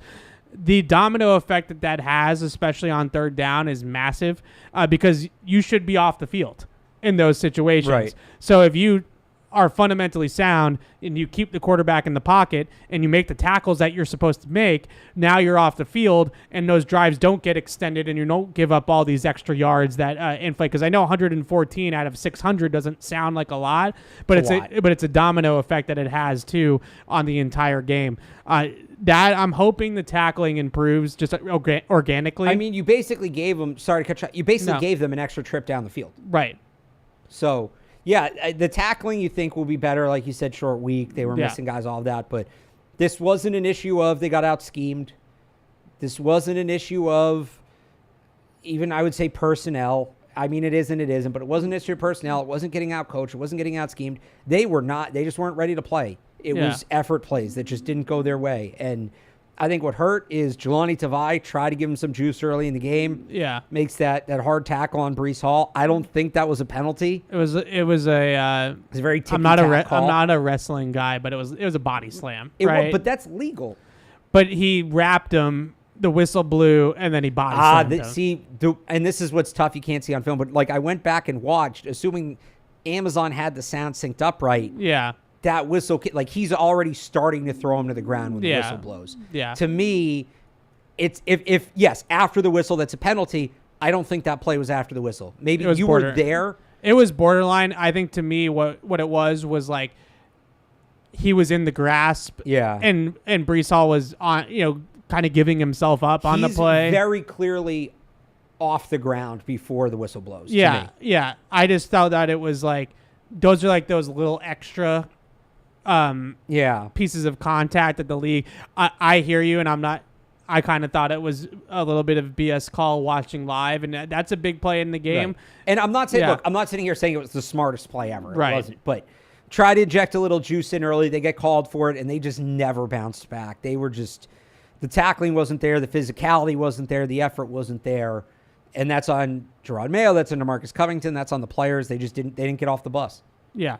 Yeah, I think that was another thing that I undersold about this game. Yeah, was how much juice was in that building, and it was Aaron Rodgers' first game back since the injury. Yeah, they had just come off a big win in Tennessee the week before. That place was for a Jets game, and I'm gonna throw some shade at the Jets fans because why that's not? Fine. I haven't been in that building in my career and had a real crowd. Yeah. Because it's always been Belichick versus Zach Wilson or like something like that. That was a real crowd. That is prime time. It was Rodgers' first game. Like there was a lot of juice in that building, and the Jets played like it. But match it. A Belichick team would have matched it. Like to me, a lot of what that game was. This was one of the first real in-season tests for the Gerard Mayo coaching staff. Yeah. Short week, you lose your left tackle, you lose your captain, middle linebacker, defensive, one of your best defensive players going in. And I get it. It's not easy. But rise to the occasion, meet it. I don't know that Bill Belichick wins that game. The team comes out with more effort. The Gerard Mayo, and when I say Gerard Mayo, I mean the coaching staff as a whole. Yeah. The coaching staff did not rise to meet the challenge of the short week. And I would say they failed that test. And look, next year, first Thursday night game, I would expect this game to be a major talking point. As, they couldn't get the team ready last year on the short week. Can they do it this time around? It's a good point, and it's a young coaching staff or an inexperienced coaching staff in places where it's not necessarily young. And it was a short week, and they looked unprepared. It looked like a coaching staff coaching their first ever game on a short week. Yeah, 100%. All right, a couple more. Yeah. Number 3. Can I give my third just to finish my thing? Yeah. Special teams. Offense, defense, special. I think I did this once last year, too. You did. I think it was the Cowboys game or the Saints game. That one of those. Sounds about right. Yeah. So, look, I know the game felt... I thought Behringer was fine. Behringer continues to be just the best play. It's 2020 Jake Bailey vibes, where it's like, this guy's the best guy on the team. I know nobody wants to hear it. I know everybody's going to roll their eyes at it. Bryce Behringer's the best player on the Patriots right now. He just is. And he was really good. 5 punts. Was it 2020 that Bailey made All-Pro? Bailey and Gunner. Yeah, who you said didn't belong in an NFL camp. I knew that was coming. Of course you did. Yeah, no, but it was that year where the whole year was like, they have 2 All-Pros on special teams. Like, there's nothing else to build on. But so Behringer's really good. 5 punts, 3 inside the 20, no touchbacks again, like a 44-yard net. But now, look, I know the game felt out of hand after about a quarter and a half, right? Yeah. But they come out of the locker room, they go 3 and out, they punt. It is still 14-3. So you're still very much 14-3, 1 drive into the third quarter, still very much a game. Yeah. Behringer, great kick, 51 yards down to the Jets' 13-yard line, real chance to flip the field. Brenton Schooler gets right down there, beats the blockers, whiffs on the tackle. Xavier Gipson, 21-yard return. Yeah. And that just, it felt like took a lot of air out of the defense. Yeah. And it's the second week in a row, because remember, this happened against Seattle too. It was against Seattle, it was right at the end of the first half where they allowed the big return and Seattle gets a field goal gifted to them, essentially, that they probably shouldn't have had. Behringer's going to knock some of these balls deep. And you could argue he's out kicking his coverage. I think you got to know what kind of punter he is at this point, and you need him to flip the field like that. They've got to capitalize on some of these bigger kicks better and not, first guy down whiffing on some of these bigger kicks. Yeah, as much as I'm not the special teams guy and I let you handle that side of the street, but this team, as much as I hate how this team wants to play, and you know that. But well, you don't need to be a special teams guy, Evan. As a defensive coach, would you rather defend a team starting on the 13-yard line or the 34-yard line? Yeah, that's what I'm talking about. Right, here. and I say this because I have to. I hate how this team has to win games right now, but I still have to call a spade. They need to play complementary football in all 3 phases, right? Like, they're going to be a run-first offense, which I hate, but they're going to be a run-first offense. They're going to be a team that's going to need field position, and it's going to need the punter and the punt team to be a factor, and they're going to need to flip the field, and they're going to need to put other teams on long fields, and like that all is going to be a thing this team needs to do to win football games. That's why it's a down for me, because if you are that team, you can't be missing tackles and punt coverage. You just can't do it. All right. Number 3 here, Jelani Tavai and Raekwon McMillan. This was one of the worst inside linebacker tapes I've ever seen from the Patriots. Just soft up the middle, not getting off blocks, looked a little bit overwhelmed by some things, missing tackles. Like, Raekwon McMillan comes in and has Braylon Allen in the hole, like, very, very early in this game, and could have made a big play in the game early on, completely whiffs on the tackle attempt. Tavai looked a little bit overwhelmed, looked like he had more responsibility without Jawan Bentley, maybe a little bit more Mike linebacker instead of Will linebacker wearing the green dot, all those types of things. I asked DeMarcus Covington today about, do things change mechanically up front now that Jawan Bentley isn't there? And he said, no, that we just have to be better. And I didn't really love that answer. I'm not going to lie to you. And I know that they're going to make little tweaks and like things like that, and they're not going to make necessarily wholesale changes. But Jawan Bentley is a very unique player with the way that he takes on blocks and the way that he plays the run game, almost like a defensive lineman, that I don't think you can just expect Jelani Tavai and Raekwon McMillan to play the run as well and in the same way that Jawan Bentley does. So I do think it has to change a little bit how you are playing from a front mechanics and a structure standpoint. Like, you can't play too high expecting the 2 gap and get the numbers back that way when you don't have a thumper in the middle of the defense like Jawan Bentley. It's just, you're going to get run on all day, especially by this team coming up on Sunday. If that's how they play the run on Sunday against Shanahan, the Niners are going to run for 200 yards. So they have to do something. It just flashed me back, Tavai specifically. Remember his first year here when he just really didn't look right? Yeah. And then Bill comes out that offseason when we all expect Tavai to not make the team. And it's like, this guy's going to be a crucial part of what we do. And we're all like, what? Yeah. And then they moved him to the edge, and he suddenly became this, good contributing player. Now he's back playing that position he was his first year here in New England, which I think is out of position for him. So hopefully once Sione Takitaki gets back, there's a little less of that. They did kind of hint today that Marte Mapu might get some snaps at linebacker, so we get to do this thing again, Evan. But no, we'll see. I would. Tavai's out of position, filling in for Bentley. Yeah, I'm more on with you on the out of position. Just asking him to do some things that he's not necessarily the take on, like the block deconstructor, right, that Jawan Bentley is. He is much more of an athlete. Like, let's fly to the football unblocked, or let's drop into some space and make plays. He's not a take on linebacker, in my opinion. Right. So I don't know if maybe that you just have Raekwon McMillan just kind of run full force into blocks and not worry so much about making the tackle, but more so worry about disruption and kind of blowing things up. And then you allow Tavai to come in and clean up. Like, maybe that's the better way to go about things than what they did the other night.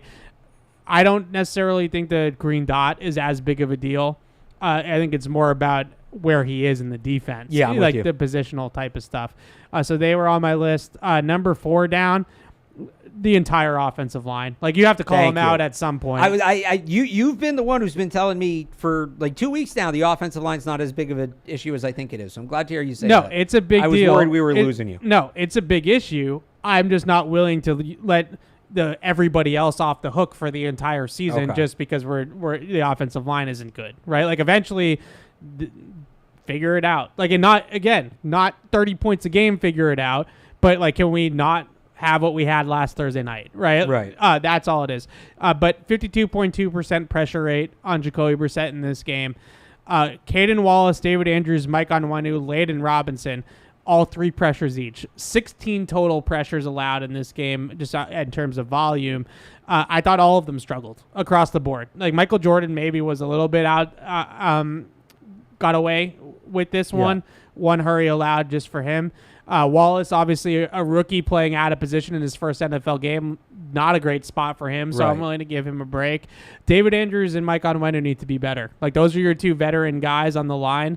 Those are the 2 guys that are starters in this league and belong in the starting lineup, and it's not Trey Jacobs, right? We're not forcing you into the lineup. That's where you belong. Those 2 guys need to be better for this team. I think with Onwenu, it's just a matter of he is what he is, a tackle, and they've got to get him moved inside to guard. And he's going to continue to struggle. Tried to tell you all. Last one, just because I don't want people to think I'm letting him off the hook. Gerard Mayo. Gerard Mayo's got to be a down 2. Yeah, they weren't. All right, so I said offense, defense, special teams. Give me a 4th, coaching.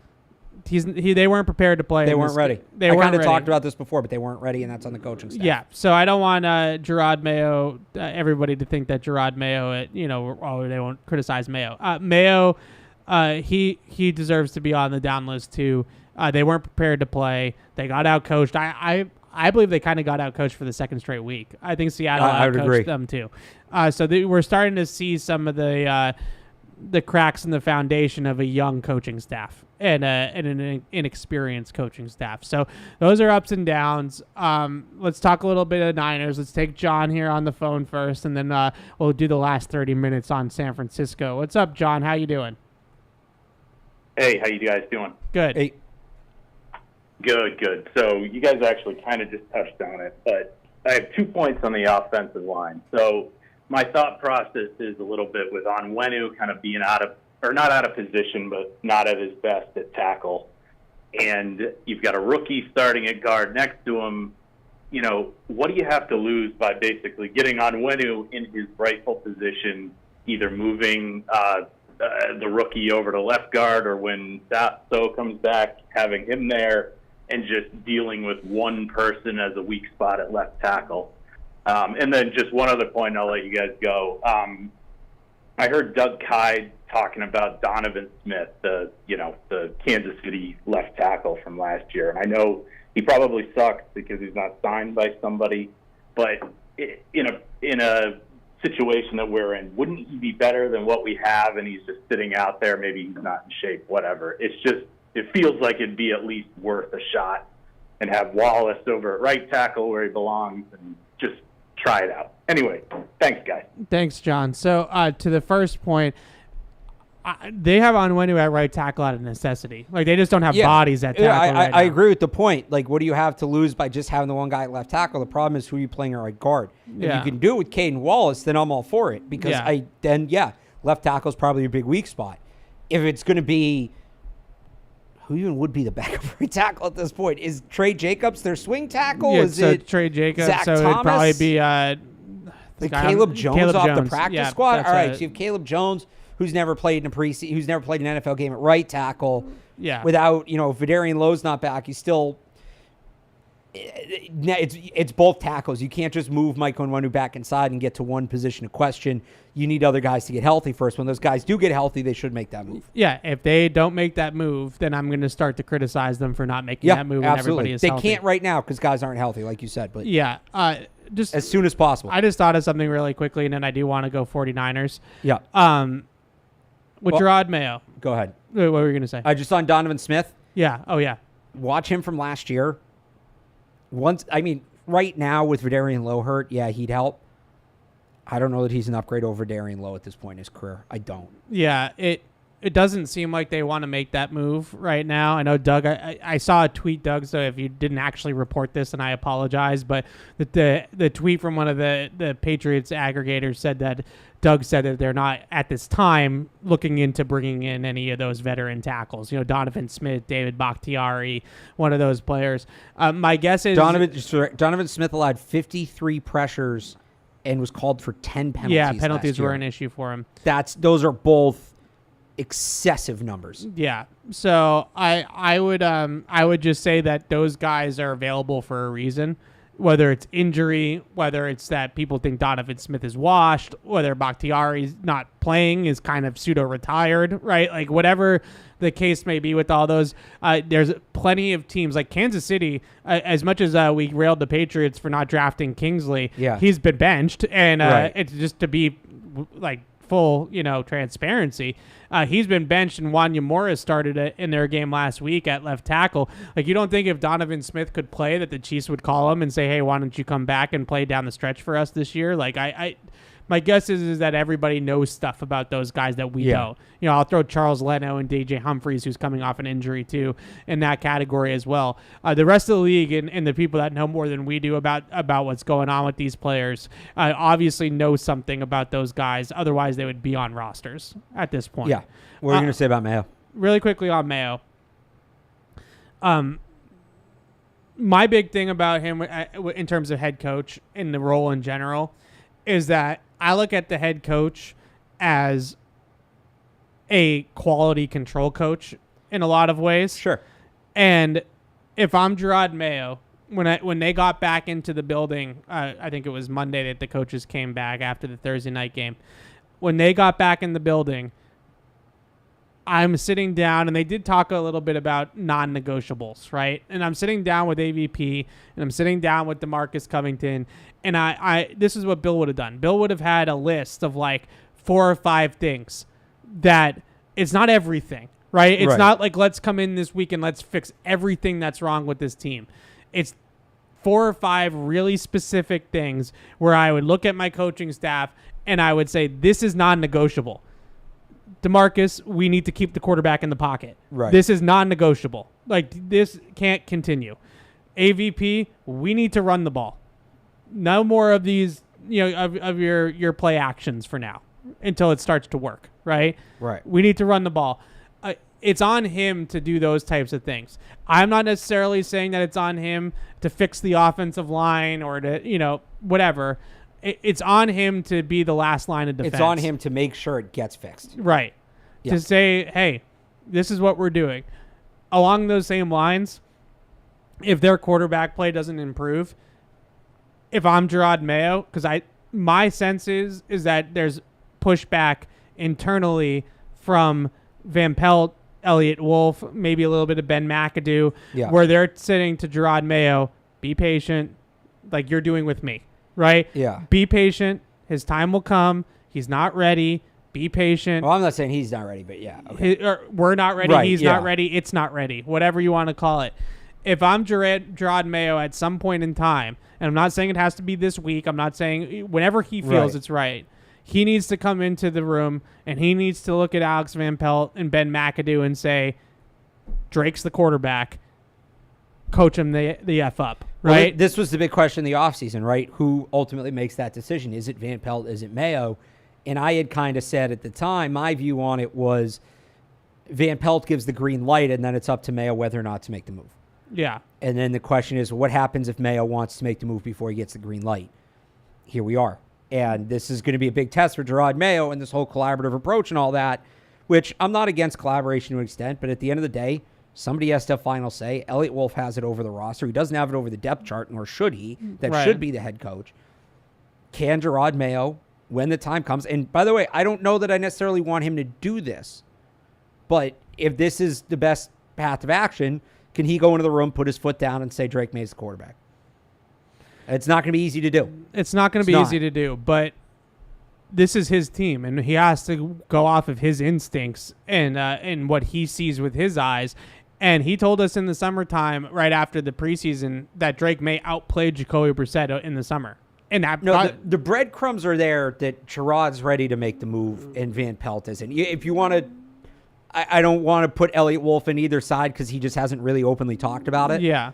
I think if you want to assume which side Elliot Wolf is on, well, Van Packer Pelt way makes sense, right? But you have Gerard Mayo saying Drake's outperformed him. Yeah. Gerard Mayo said 100% my choice to put him in Thursday night against the Jets. Right. Meanwhile, you have Van Pelt saying, yeah, he's still got a lot to work on. He's not ready. Even when he was in there on Thursday night, his footwork wasn't great, blah, blah, blah. Like, you can kind of see these two guys if you go back. And even this week, Gerard Mayo was asked about Van Pelt in practice and said he's been good in practice. That's the kind of guy you want to get on the field. You had Van Pelt on Friday say, I think he can learn more from watching than from being on the field, and then basically come out today and say, you're starting to see him get better, as if like there's still a ways he needs to go. Yeah. The breadcrumbs are absolutely there between Mayo and Van. And again, I don't exclude Wolf to let him off the hook. Yeah, I just exclude him because these are the two guys we have quotes from over the last month. Yeah. Right? The breadcrumbs are there. Gerard Mayo basically saying, I want the kid to play, and Alex Van Pelt saying, I don't, he's not ready. Yeah. At some point, the head coach has to win that argument. In any real organization, I shouldn't have said it that way. In a well-run organization, yeah, Gerard Mayo wins that argument. But 10 out of 10 so times. This is why I think it's difficult. If you're Gerard Mayo, you hired Alex Van Pelt to be the head coach of the offense. Right. Not the offense coordinator, the head coach of the offense. We heard that term. You hired Alex Van Pelt and Ben McAdoo and T.C. McCartney to be the quarterback experts. How does it look if 1 month into the season, you're now telling the experts, get the F out, I'm doing this? Like, what message does that send to the rest of your staff? People in this league talk. What message does that send to coaches you're trying to hire in the future? It's more than just saying, I'm the head coach, I want this, pulling rank. There's ripple effects from that. Which is what I think he's fighting right now. And he should consider that. And I'm not saying that it doesn't get to the point where, I'm not saying it will never get to the point where he needs to just put his foot down. It's a lot more than just, there will be fallout from that decision. And it can potentially be catastrophic if that's the way he goes about it. Ideally, he talks Van Pelt into it. Right. Rather than just goes down the hall and says, it's my decision. It may not be that easy. But you do have to kind of, you're not making that move in a vacuum. Again, what does that mean for Van Pelt and his future? What does that mean for McAdoo and McCartney? What does that mean for future coaches? What does that mean at other positions? Are you going to have other coaches now maybe coaching scared or doing things because they don't want to be in this spot with Mayo? It's ideally it's not a situation you want to be in, because ideally everybody's on the same page and you're in a place where you can just put the kid in and everybody's like, yeah, it's the time. Van Pelt's, I know I'm railing on him a lot today. Yeah. I just don't think he's ever going to be in a place where he thinks Drake is ready this year. I feel like, okay, and so there's give and take in this. You have to be realistic about what the organization wants. You can't, if you're Alex Van Pelt, allow it to become you versus the entire Patriots organization. And I would imagine at the draft, there was some sort of conversation that was had, or when Van Pelt was hired even, hey, we're going to draft somebody third overall to play quarterback. We expect him to play this year. Yeah. We expect him to play. I don't know. Maybe an exact date wasn't given. And I'd say the same thing for Gerard Mayo. If you told Alex Van Pelt, we are okay with him not playing this year, you kind of can't go and pull rank on him. Yeah. You kind of have to live in the bed you made with that one. Now, I doubt that conversation would have happened, I don't think they would have completely closed the door on Drake May playing this year. In fact, I would bet they didn't, because if that was truly their approach, there'd be a veteran buffer quarterback here. And Gerard Mayo was very clear yesterday that they're not doing a buffer quarterback. Yeah. And that would also go to, if you want to bring Elliott Wolf into it, Elliott Wolf totally has the ability to pull rank on Gerard Mayo and say, we're bringing in a veteran. He's the backup. Drake May is going to be ineligible on game days. He's going to be the emergency third. Right? Elliott Wolf has power to do that. He hasn't done it. So I don't think, if Van Pelt's plan is to not play Drake May this year, I think he's alone in that, even when it comes to Elliott Wolf. Yeah. The question is just, do the timelines differ, and what was said about the plan going into the season? Yeah, I know I just rambled a little bit. I hope that all makes sense, but I would say my there's more than just, sorry, last point. Yeah. This is where, and you hate this, and I honestly kind of hate it too, but I've gotten to the point. Well, we both started our careers very big on, we're going to cover the football of it. We're not going to cover the politics and the interpersonal part of it. We want to cover the X's and O's. And we both still feel that way. This is one instance where I do think you have to consider them. And you do have to consider the politics of what happens if you're Gerard Mayo, you go down the hall and you say, Drake's QB1, deal with it. Well, why do you think that, as somebody that really does want to focus on the X's and O's, when I watch the offensive film every single week and I know what's in the garage, like, why do you think that this is driving me crazy? Because as a football nerd, I'm just like, there's no way that Drake May is not better than this. I get that there's a bigger picture here, and we all understand the bigger picture, and you remind me of the bigger picture every single day when I text you, why isn't Drake May playing? But that's where it comes from, is that as a football guy, I know that Drake May is a better quarterback than Jacoby Brissett is. And that is a struggle for me, and I believe that Gerard Mayo, not saying I'm Gerard Mayo, but I believe that Gerard Mayo is having the same internal struggle. I do too, but now it becomes, look, we saw, there were report the whole, and it's obviously kind of a different situation, but last year what happened? The offensive coordinator kind of got isolated. Yeah. But from the rest of the coaching staff. And that, you can go back and read the Boston Herald kind of report expose on how things went last year between Bill Belichick and Bill O'Brien and the rest of the offensive coaching staff. Like that, Drake May or no, if you create essentially a war between Gerard Mayo and Alex Van Pelt, that's not good for anybody. That's not good for Drake. That's not good for the rest of the offense. That's not good for the rest of the organization. So Gerard Mayo kind of has to be diplomatic, and Alex Van Pelt too. I don't mean to keep putting on Mayo, but Mayo's the head coach. You got to be diplomatic about this, and maybe you put pressure on Alex Van Pelt without outright telling him. Honestly, the best thing that can happen is Drake May put pressure on Alex Van Pelt, and I don't mean that by Drake May starting to mouth off. I mean, go out there, ball out in practice. Suddenly the other players get talking. Why isn't this guy starting? Because if you get the locker room to want Drake May out there, now the clock's ticking on Alex Van Pelt no matter what he wants. We're knocking on that door. And that's based off of everything that we've heard from the coaches this week especially, but just the rumblings in general is that he's been practicing pretty well. That's for us, and I know you wanted to get to the Niners, I'm sorry, but for the whole 10 minutes we just spent on this, that's what it comes down to. Yeah. When does the locker room want them to make the change? Because when that happens, then it's going to happen. Yeah. All right. 49ers, and then there's a couple good emails that we can wrap it with. Another call, too. All right, we got some. I mean, if it's the guy you hung up on, I think you got to take it. No, it's not. But Q, if you want to call back Q, I don't know if you heard me, but that was my fault. I dropped you by mistake. Anyways, 49ers, I do want to talk a few things about the 49ers. Do you have key matchups prepared? Did you do your homework on that or no? Yeah, so I do 5 things now every Friday on 98.5thesportshub.com. It's key matchups, but it's evolved a little bit. But I have some matchups in there. People love things like lists. Yeah.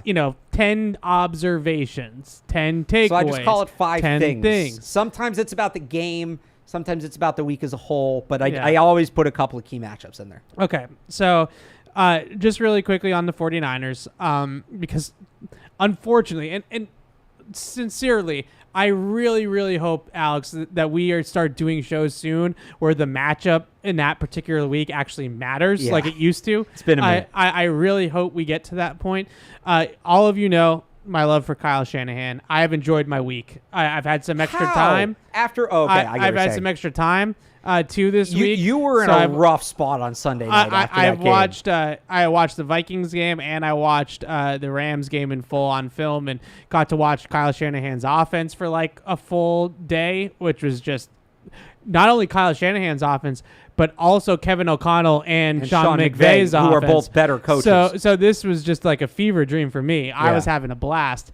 And Matt Stafford, who I didn't realize you were this high on Matt Stafford. Oh, God, he was cooking in that game. One of the best quarterbacks in the league. Yeah, I have some Rams thoughts that I think pertain to the Patriots. I don't know if we'll have time. We can also get to those in a few weeks. Yeah, that's true. Maybe I'll save them for then. Yeah. With the 49ers. Couple of things I think are important to point out with their offense, and then I'll get to the defense too. Offensively, the number one thing that worries me about their offense is their run game by a country mile. They are because you hate Brock Purdy. They are a stretch outside zone run game. They're really become most effective on outside zone toss. So instead of Purdy actually reaching out and handing the ball off on the stretch action, he just tosses it out to Jordan Mason, and that has really been extremely effective for them. There are some blocks on tape of Trent Williams and George Kittle just absolutely owning dudes in the run game.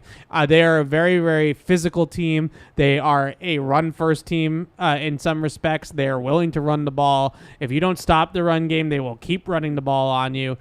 They are a really effective run operation. Most of it is still stretch. Like McVay has transitioned a lot more to duo and to gap. Shanahan has stuck with the stretch for the most part. So they're going to be stretch run game. In the past, they've been notoriously play action off of stretch run. This year, they're actually only at a 16% play action rate. It's the fifth lowest in the league. And they actually were pretty low in the league last year on play action. So what they're actually doing now is cans, or like a can system, where Brock Purdy's getting to the line of scrimmage. When they give him a tell, like some sort of motion or shift pre-snap to give him a coverage tell, if they have single high coverage, then he's going to check into a pass play. If it's too high or if it's a good run look, then he'll just hand the ball off and run the run play. So instead of doing play action all the time, they're doing a lot more of that. Like, at the line of scrimmage, we're going to get into the right play and where we might drop that pass or we might run the football based off of your look. They're very effective at that, and that's where Purdy's at his best, I believe, is just field general type of stuff. Like, he's very good pre-snap. He gets them into the right plays. We talked about that earlier with Jacoby Brissett. Gets into the right plays. The two keys to me of stopping it, number one, penetration to the stretch game. Outside zone, the death of outside zone is interior penetration. If you can get your tackles up the field and you can penetrate the backfield, then they're longer developing. They're trying to get outside. Yep. If you get it right up through the middle and you get in up the field on them, that can be a death knell to this system. So vertical, get up the field. Penetration on early downs is key.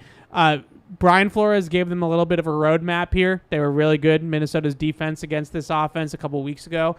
He would change the picture on Purdy. So pre-snap, Purdy would think it's single high coverage, post safety up top on the defense. And then post-snap, it would rotate into a two-high structure. And now he's got a pass play on into a two-high defense, and there's no place to go with the football. So they were really good with that. I expect the Patriots to copy that from Brian Flores. Spin the dial a little bit on Purdy. Don't let the system beat you. Make Brock Purdy beat you. Make him beat you with post-snap with his processing with his arm. It's a lot like the Patriots' game plan against Jared Goff in the Super Bowl in Super Bowl 53. And, I mean, you're helped, but, look, the injuries are going to be a massive, massive part of this game. Yeah. And Kittle, if he plays, will be limited. Trent Williams, if he plays, will be limited. They won't have Deebo Samuel. They won't have Christian McCaffrey. Brandon Ayuk, I don't know if you saw it today. He was like, teams are playing me different this year. Yeah. Dude, you're just dropping every pass. Like, I don't know how much you saw of that. I actually meant to pull up his drop number. I'll do that right now. Be getting more of that number one receiver coverage, because McCaffrey's out, Kittle's been banged up, Debo's now out. So my guess is that he's seeing number one corners and he's seeing some tilted coverages in his direction. PFF only has him for 2 drops. I know that's not right because I saw him drop at least 2 balls in that game last He might week. have had some, sometimes when they're contested drops or tough drops along the sidelines and stuff, they don't mark it as these were easier drops. Anyway, I used to say this with the Patriots a lot, that, hang on, here we go. Advanced receiving drops.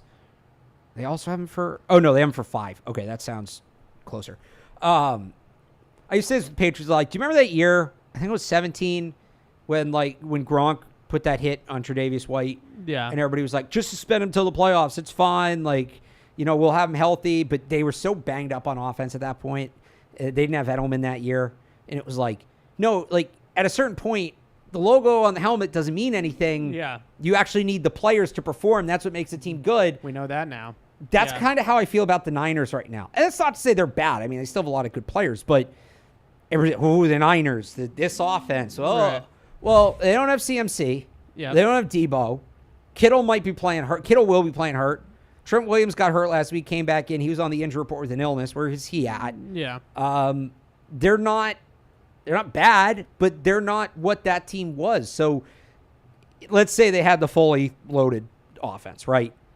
At that point, it's just hold on for dear life, and we'd be talking a lot more about fundamentals and just don't allow good plays to become great plays and things like that, because there really is no matchup to pick on. Yeah. Where they're at right now, I think the Patriots do have the horses to play some more matchup football with them, right? You're going to put Christian Gonzalez on Brandon Ayuk and kind of hope he takes him out there. You got to figure out what you're going to do against Juwan Jennings, because this was something we didn't talk about in the Jets game where I think the Patriots did get exposed. Yeah. They somehow got small at corner again, and we thought they'd fix this. They're small on the boundary. Yeah, I wonder when we were talking about this a little bit out at practice. I know he had a rough preseason, but like Marcellus Dial, Isaiah Bolden would be the guy I'd go to, because Juwan Jennings bigger receiver. Yeah, he's not DK Metcalf. He's a big guy. Yeah, and Bolden's played a little bit inside the slot over the summer, and Juwan Jennings is going in and out. He's like his split is basically right down the middle of slot to out. Bolden, to me, is a good matchup. I give him a look this week, certainly. But, you got to figure out how you're going to match up on him. But, if Trent Williams is out, can you use Keon White, pick on that matchup? Yeah. Brock Purdy has a little more on his shoulders now. Like, I feel like the Patriots will have more of an ability to pick matchups and pick spots defensively in this game than they would otherwise because of all these injuries. Yeah, I think you make a really good point there at the end, not to like go on the whole Purdy thing, but it does seem just the way he's been playing this year that Brock Purdy is feeling that there's more on his plate because he doesn't have all of the weapons at his disposal. So he ran the ball 10 times last week. He had 10 rush attempts against the Rams. That's not how they want Brock Purdy to play. Like, Kyle Shanahan wants Brock Purdy to sit in the pocket, and when I tell you to smash B on the controller, you smash B, right? Like, that's how he wants him to play.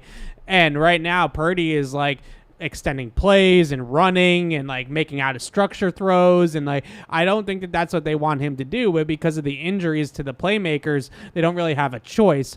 If you're the Patriots, that's the one thing that you might be able to take advantage of, is if Purdy's going to try to be the best athlete on the field, you might be able to get him out. You send Keon White after. Yeah, he might turn the ball over a couple times. That's what happened against Minnesota. He had 2 turnovers in that game, 1 fumble and 1 interception, because he's trying to do a little bit too much. He's got some fumble problems. That's been a thing going back to Iowa State with him.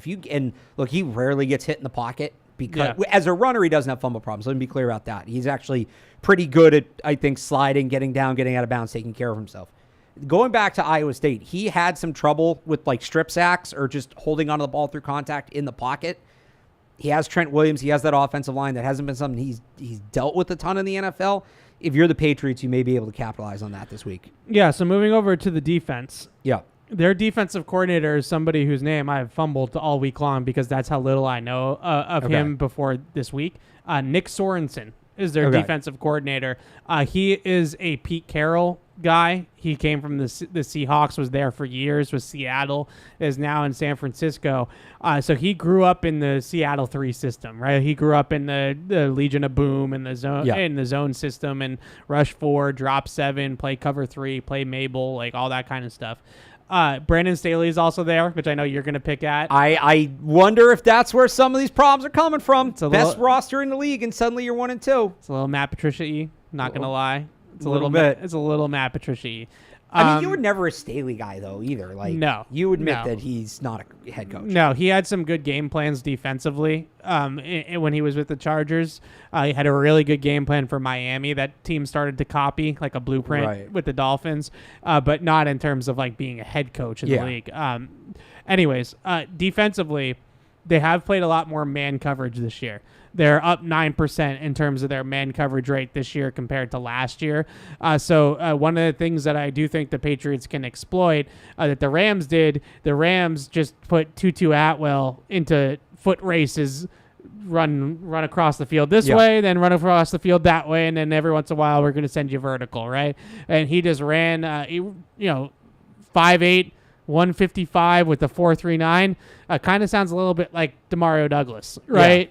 Similar kind of players. Atwell's a little bit bigger in terms of length and just catch radius and stuff like that. But pretty similar for the most part. So if you get him into man-to-man coverage, McVay spammed the crossers against man-to-man, and they got him on a bunch of those.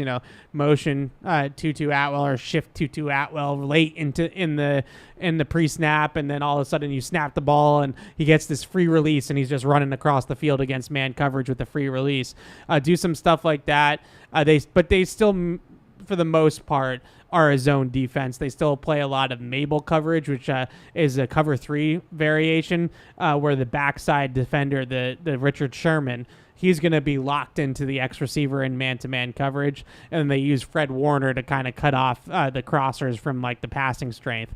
I know that's very technical, but that's Mabel coverage. So they still do a lot of that. They still play a lot of quarters, 4 high across the top of the defense, and that kind of stuff. But my guess is that watching this Jets film from last week and knowing the struggles the Patriots had with blitzing, with pressure, with all that kind of stuff, I would expect them to try to play a lot of man like the Jets did, blitz Brissett a little bit, and challenge these receivers on the outside to win. And I do think that McVay gave them some things that they can do to get Pop Douglas in particular some opportunities. And I would also say Hunter Henry too, on linebackers. Like they'll give their, Devondre Campbell got exposed in that game. They'll put linebackers in man coverage as well. If it's Warner, I'm probably not throwing the ball that way. But if it's Devondre Campbell against Hunter Henry, I like that matchup. I would expect them to turn up the heat. I would expect them to turn up the heat on the Patriots, blitz them, force Jacoby Brissett to make decisions quickly.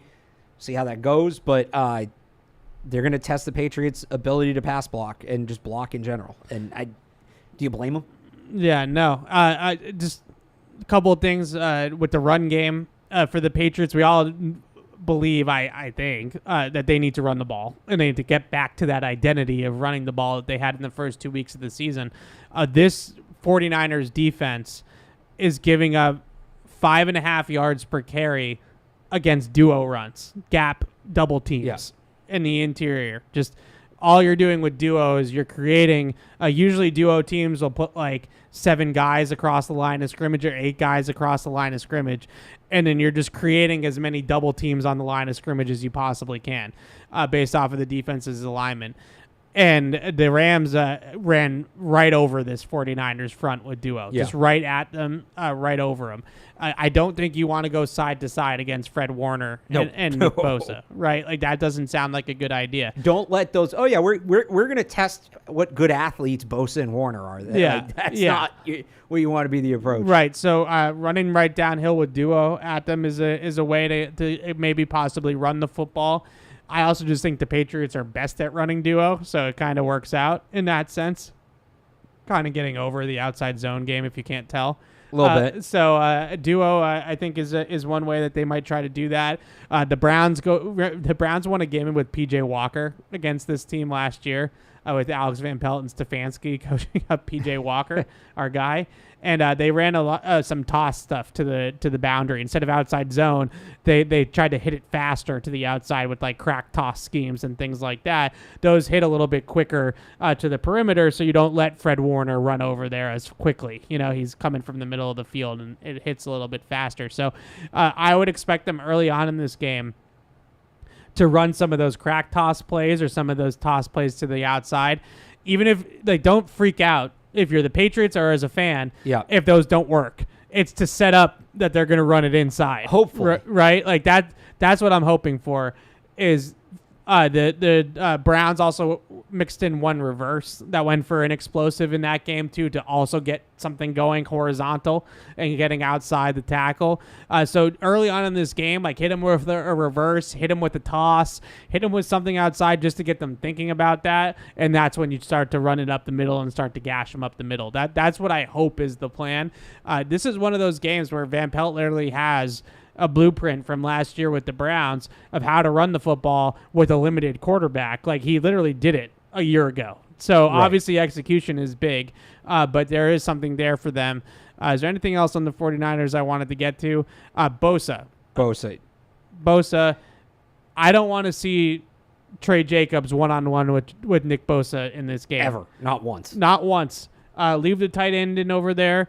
I'm even willing to go 6-0 line and put 2 linemen on him because it's that bad of a mismatch.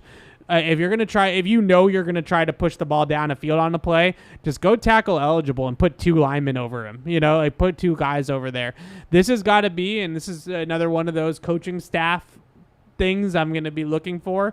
Bill Belichick in his time with the Patriots used to have some really unique game plans for players that he thought were truly like Hall of Fame elite guys. He would call them game wreckers, and Gerard Mayo used that term today. Yeah. Do you remember when they played Tony Gonzalez years ago and they like jammed him? Aqib Talib was just on him the entire game. Yes, of course I remember. Yeah, it was literally like he was a gunner on special teams, and they just jammed him immediately with 2 guys off the line of scrimmage. That's what I'm looking at this week, obviously in the reverse with Nick Bosa. Like you can't let Nick Bosa take over this game.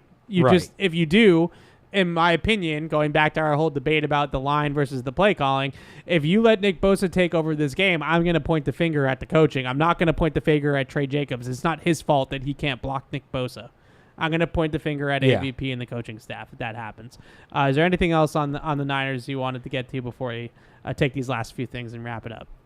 I'd like to see what happens if the Patriots are down 10 to 14 points in the fourth quarter. And I don't say that to poke the needle at you. Like, I really mean it. This is something that the Niners have struggled with. They struggle to close out games. Yeah. And they want to close. I wasn't sure if you were saying Drake May or you were saying that. I wasn't sure where you're going with that. Well, that would be interesting if it's Drake May, but because you still obviously have to score to close the gap. But the Niners want to close out games throwing the ball. They don't want to close out games running the ball.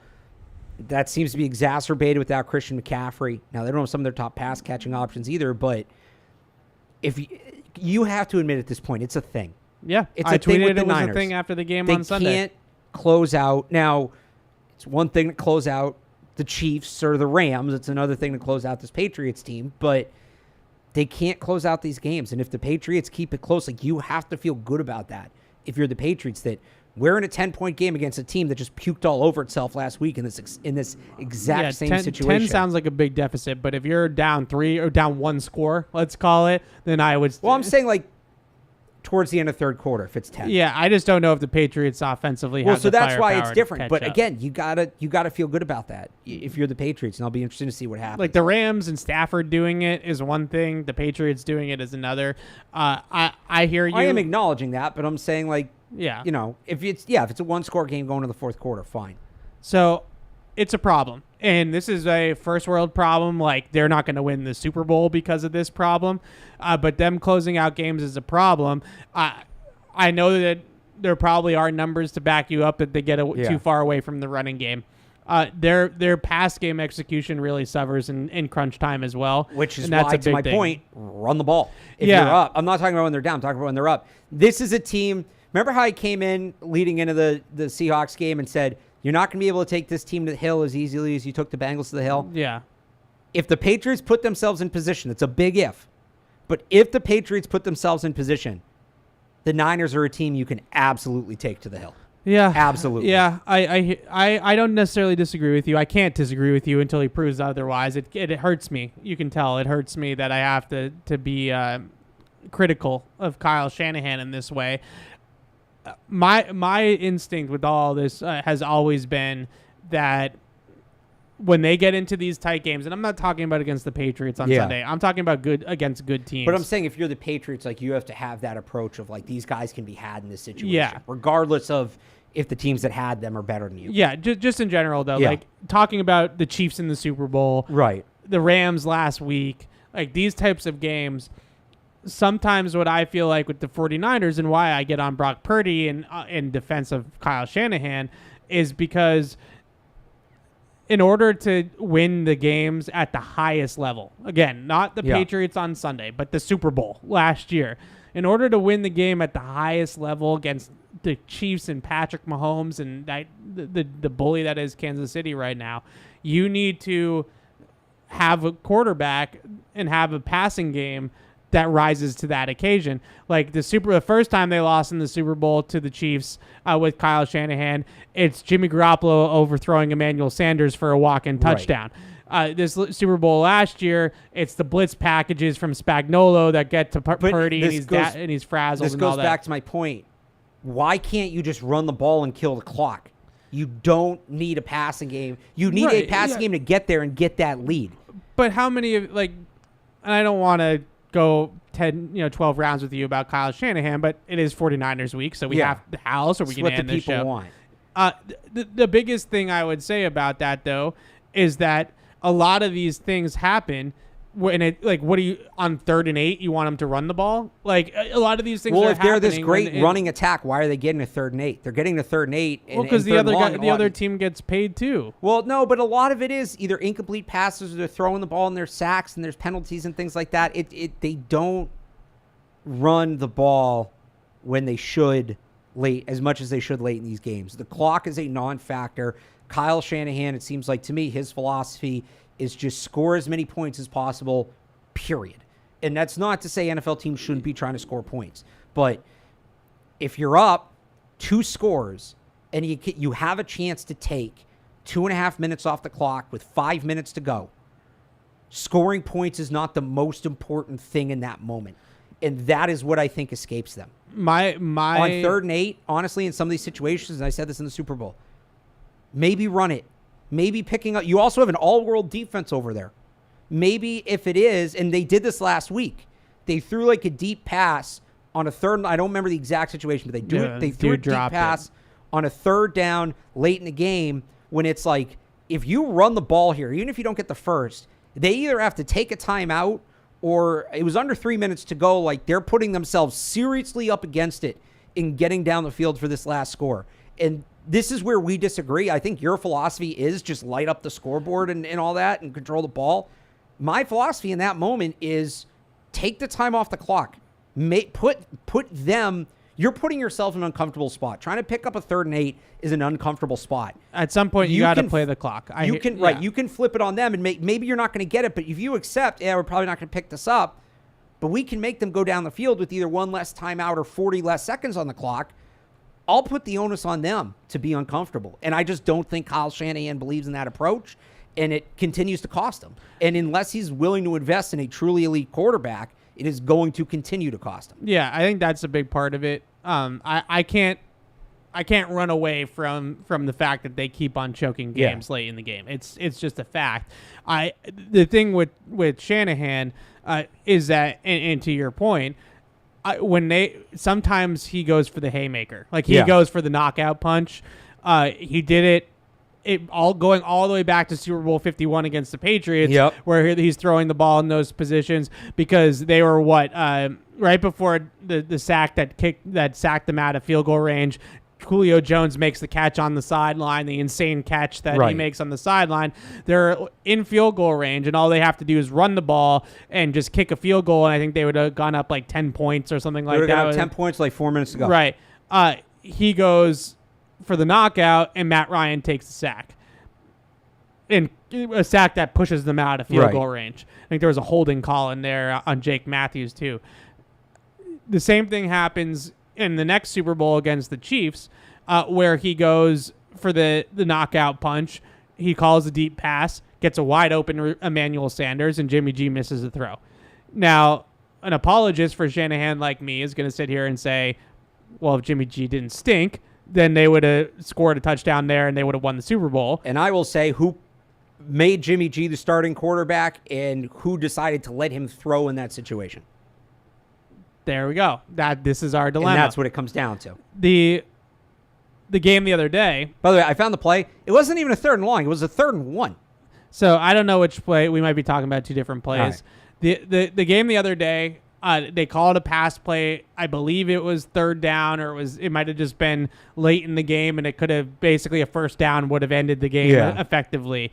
And he called a pass play, and I think it was David Bell? Like, it was one of, Here it is. I found it. So it's Ronnie Bell. So Ronnie Bell. They pick up a 1st down. I want to trace this the 2-minute warning. Okay, so the Rams kick the field goal to get within 3. The Niners get the ball back with 1:51 to go. So the 2-minute warning is gone. Yeah. The 2-minute warning is gone. The Rams have 1 timeout left. Here's what they do. Pass play, Brock Purdy scramble, goes out of bounds. Well, that's Don't on. go out of bounds. Yeah, That's on. Okay, but he called a pass play. Okay, all Why right. even all open right, the door? Finish your point. Pass play complete to Brandon Ayuk. Yeah. Pass play incomplete. Short left, Brandon Ayuk. Pass play deep right, Ronnie Bell. On 2nd and 10, on the 3rd and 10, they call another pass play. Purdy scrambles. This time he goes down in bounds. The Rams use their final timeout.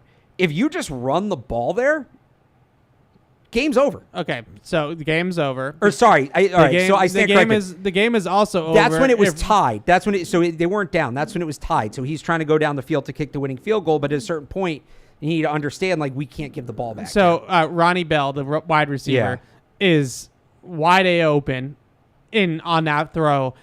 Purdy puts it on his hands, and the dude drops the ball. Yeah. And because it's the same thing as the Emmanuel Sanders overthrow, right? Like it's the same thing as all these other instances where someone who's Team Shanahan like me can sit here and say, well, if the Fakakta receiver just catches the ball, then we're not talking about this. And you are saying, well, why make the receiver catch the ball? Right. It's just don't put yourself in that situation. The receivers keep not catching the ball. Julio Jones made that unbelievable once-in-a-lifetime catch, and it's like Kyle Shanahan saw that and said, this will happen every time. The dude's unlucky. That's what you're saying. That's okay. We make our own luck in this world. His luck will it'll come back. We make our own luck in this world, Evan. All right. And so does Kyle Shanahan. Let's take Mark's call, and then we got to get out of here. Mark, what's going on? How you doing? Hey, guys. Always appreciate you guys taking my call. Yep.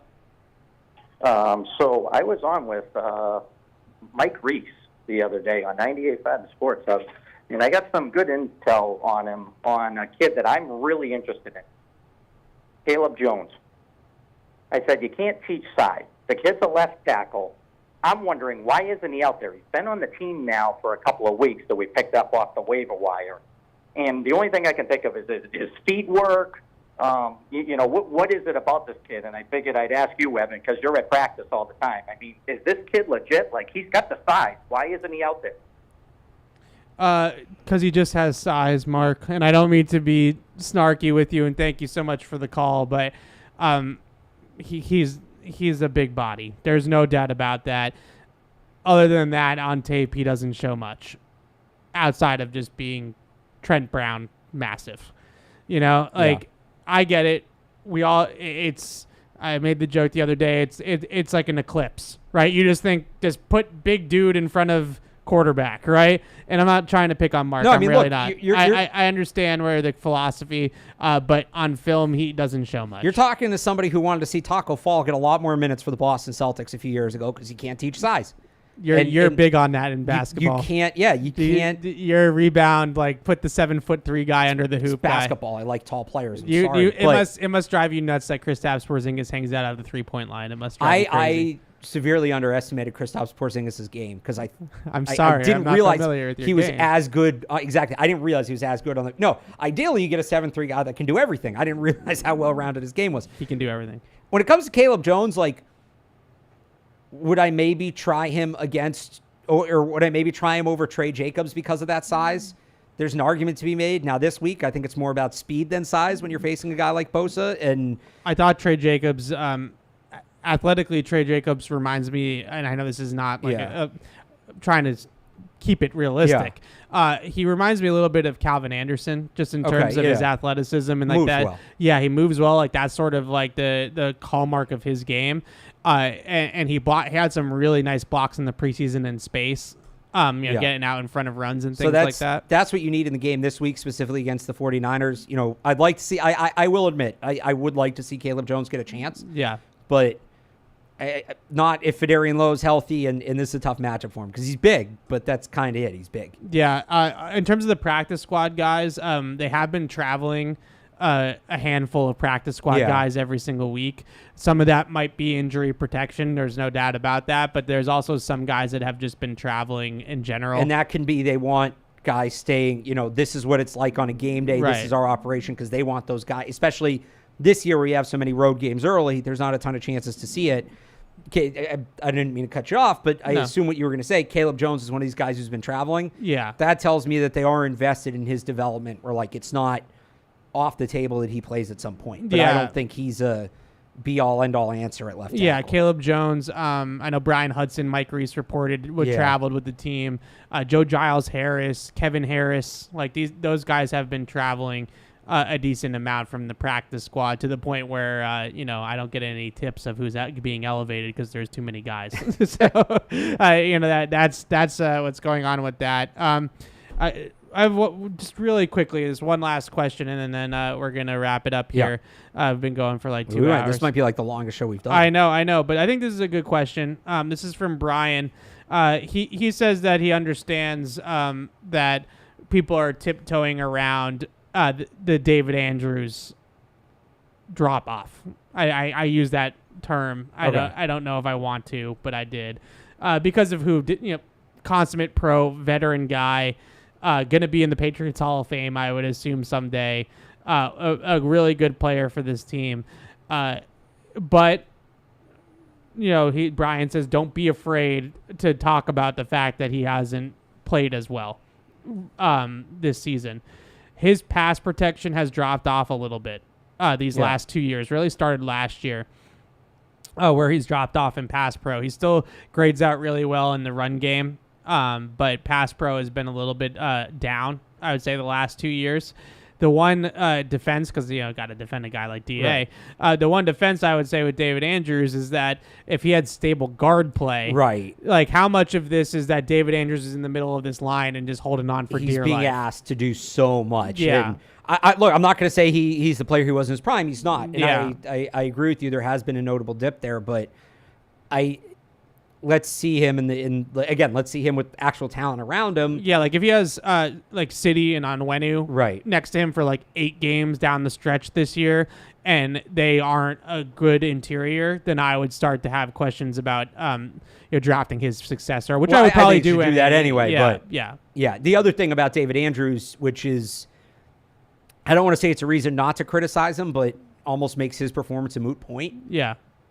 They don't have another center on the roster. No, Brian Hudson might be their backup center. Brian Hudson, who is a rookie, who's never played an NFL game, who we don't really know about, wasn't with the team in camp.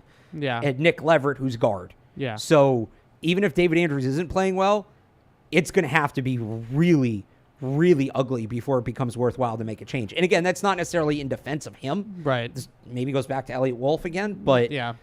I just always have such a tough time with knowing what is David Andrews' fault and what is it the fault of, he's got a rookie guard on one side and Layden Robinson. He's got a revolving door or a practice squad elevation at left guard.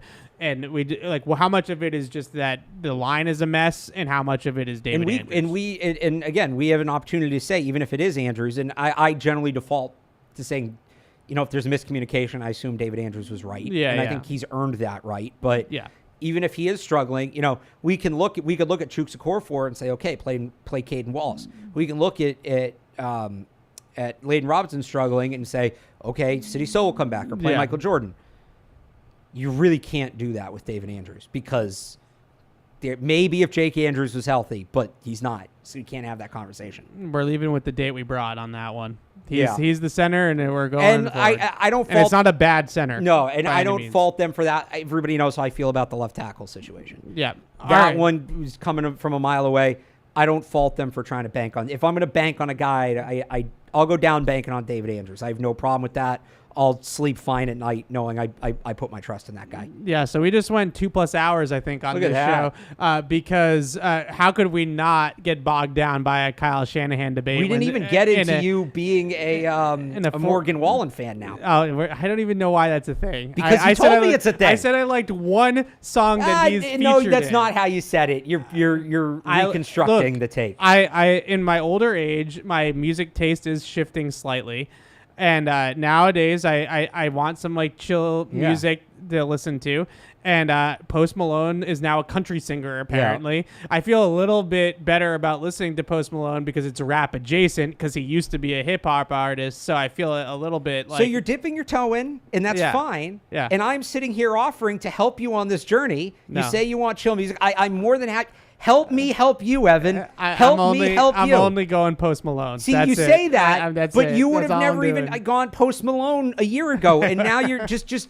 I'm here. I'm here when you're ready to talk. Okay, I will help you on this journey. I will help open up a whole new musical world for you. Morgan Wallen, by the way, is a pretty extreme way to dip your toe in. He's featured in that one song. I think you listened to some other Morgan Wallen I do songs. not. I think you did. No. I think you did, and you were surprised by what you heard. I listened to what's like his other big hit. The couple. I don't know. I don't listen to Morgan Wallen. There was one other song that I listened to that as long as it wasn't 40. Cover Me Up, because that. No, you know me though. I'm like I like top. My guilty pleasure is like top 40 pop music. Like like Taylor Swift, yes. Like that's my guilty pleasure, and I'll admit it. And if Morgan Wallen's on the Spotify top 40 playlist, and I do listen to that. Okay, well look, if you're gonna listen to Cover Me Up, listen to the Jason Isbell version, and maybe there's a little more depth there than you realize. Maybe you go beyond the top 40, you find something you like. When you're ready to have that conversation, I'm here. That's all I'm saying. One last thing about this, and then we really have to go. Sabrina Carpenter doesn't do it for me. I'm a big girl pop music artist, like Ariana Grande back in the day, Taylor Swift. I'll listen to that kind of stuff. I really don't see it. There's just that one song, Espresso, that's everywhere that I've heard. Yeah. I get why she's popular. Not my thing, but I totally she's incredibly talented. I very much understand why she's popular. A ton of respect for her music. Well, football season is here, and Sullivan Tire and Auto Service kicks things off in a big way with our exclusive Go Pats tire sale, now through October 31st. Score big with incredible savings on Bridgestone tires. Save $100 instantly with the purchase of 4 eligible Bridgestone tires. Bridgestone, the official tire of the New England Patriots. See sullivantire.com for complete details. And easy to drink, easy to enjoy. Bud Light, the official beer sponsor of the New England Patriots. And Bridgestone says, go Patriots, so I'll say it as well. Go Patriots. Go Patriots. See you guys next week. Bye. Thank you for downloading this podcast. Subscribe on Apple, Google Play, and everywhere else you listen. Like the show? Please rate and review us. Listener comments and ratings help keep us high in the podcast rankings so new listeners can find us. Be sure to check patriots.com for more news and more podcasts.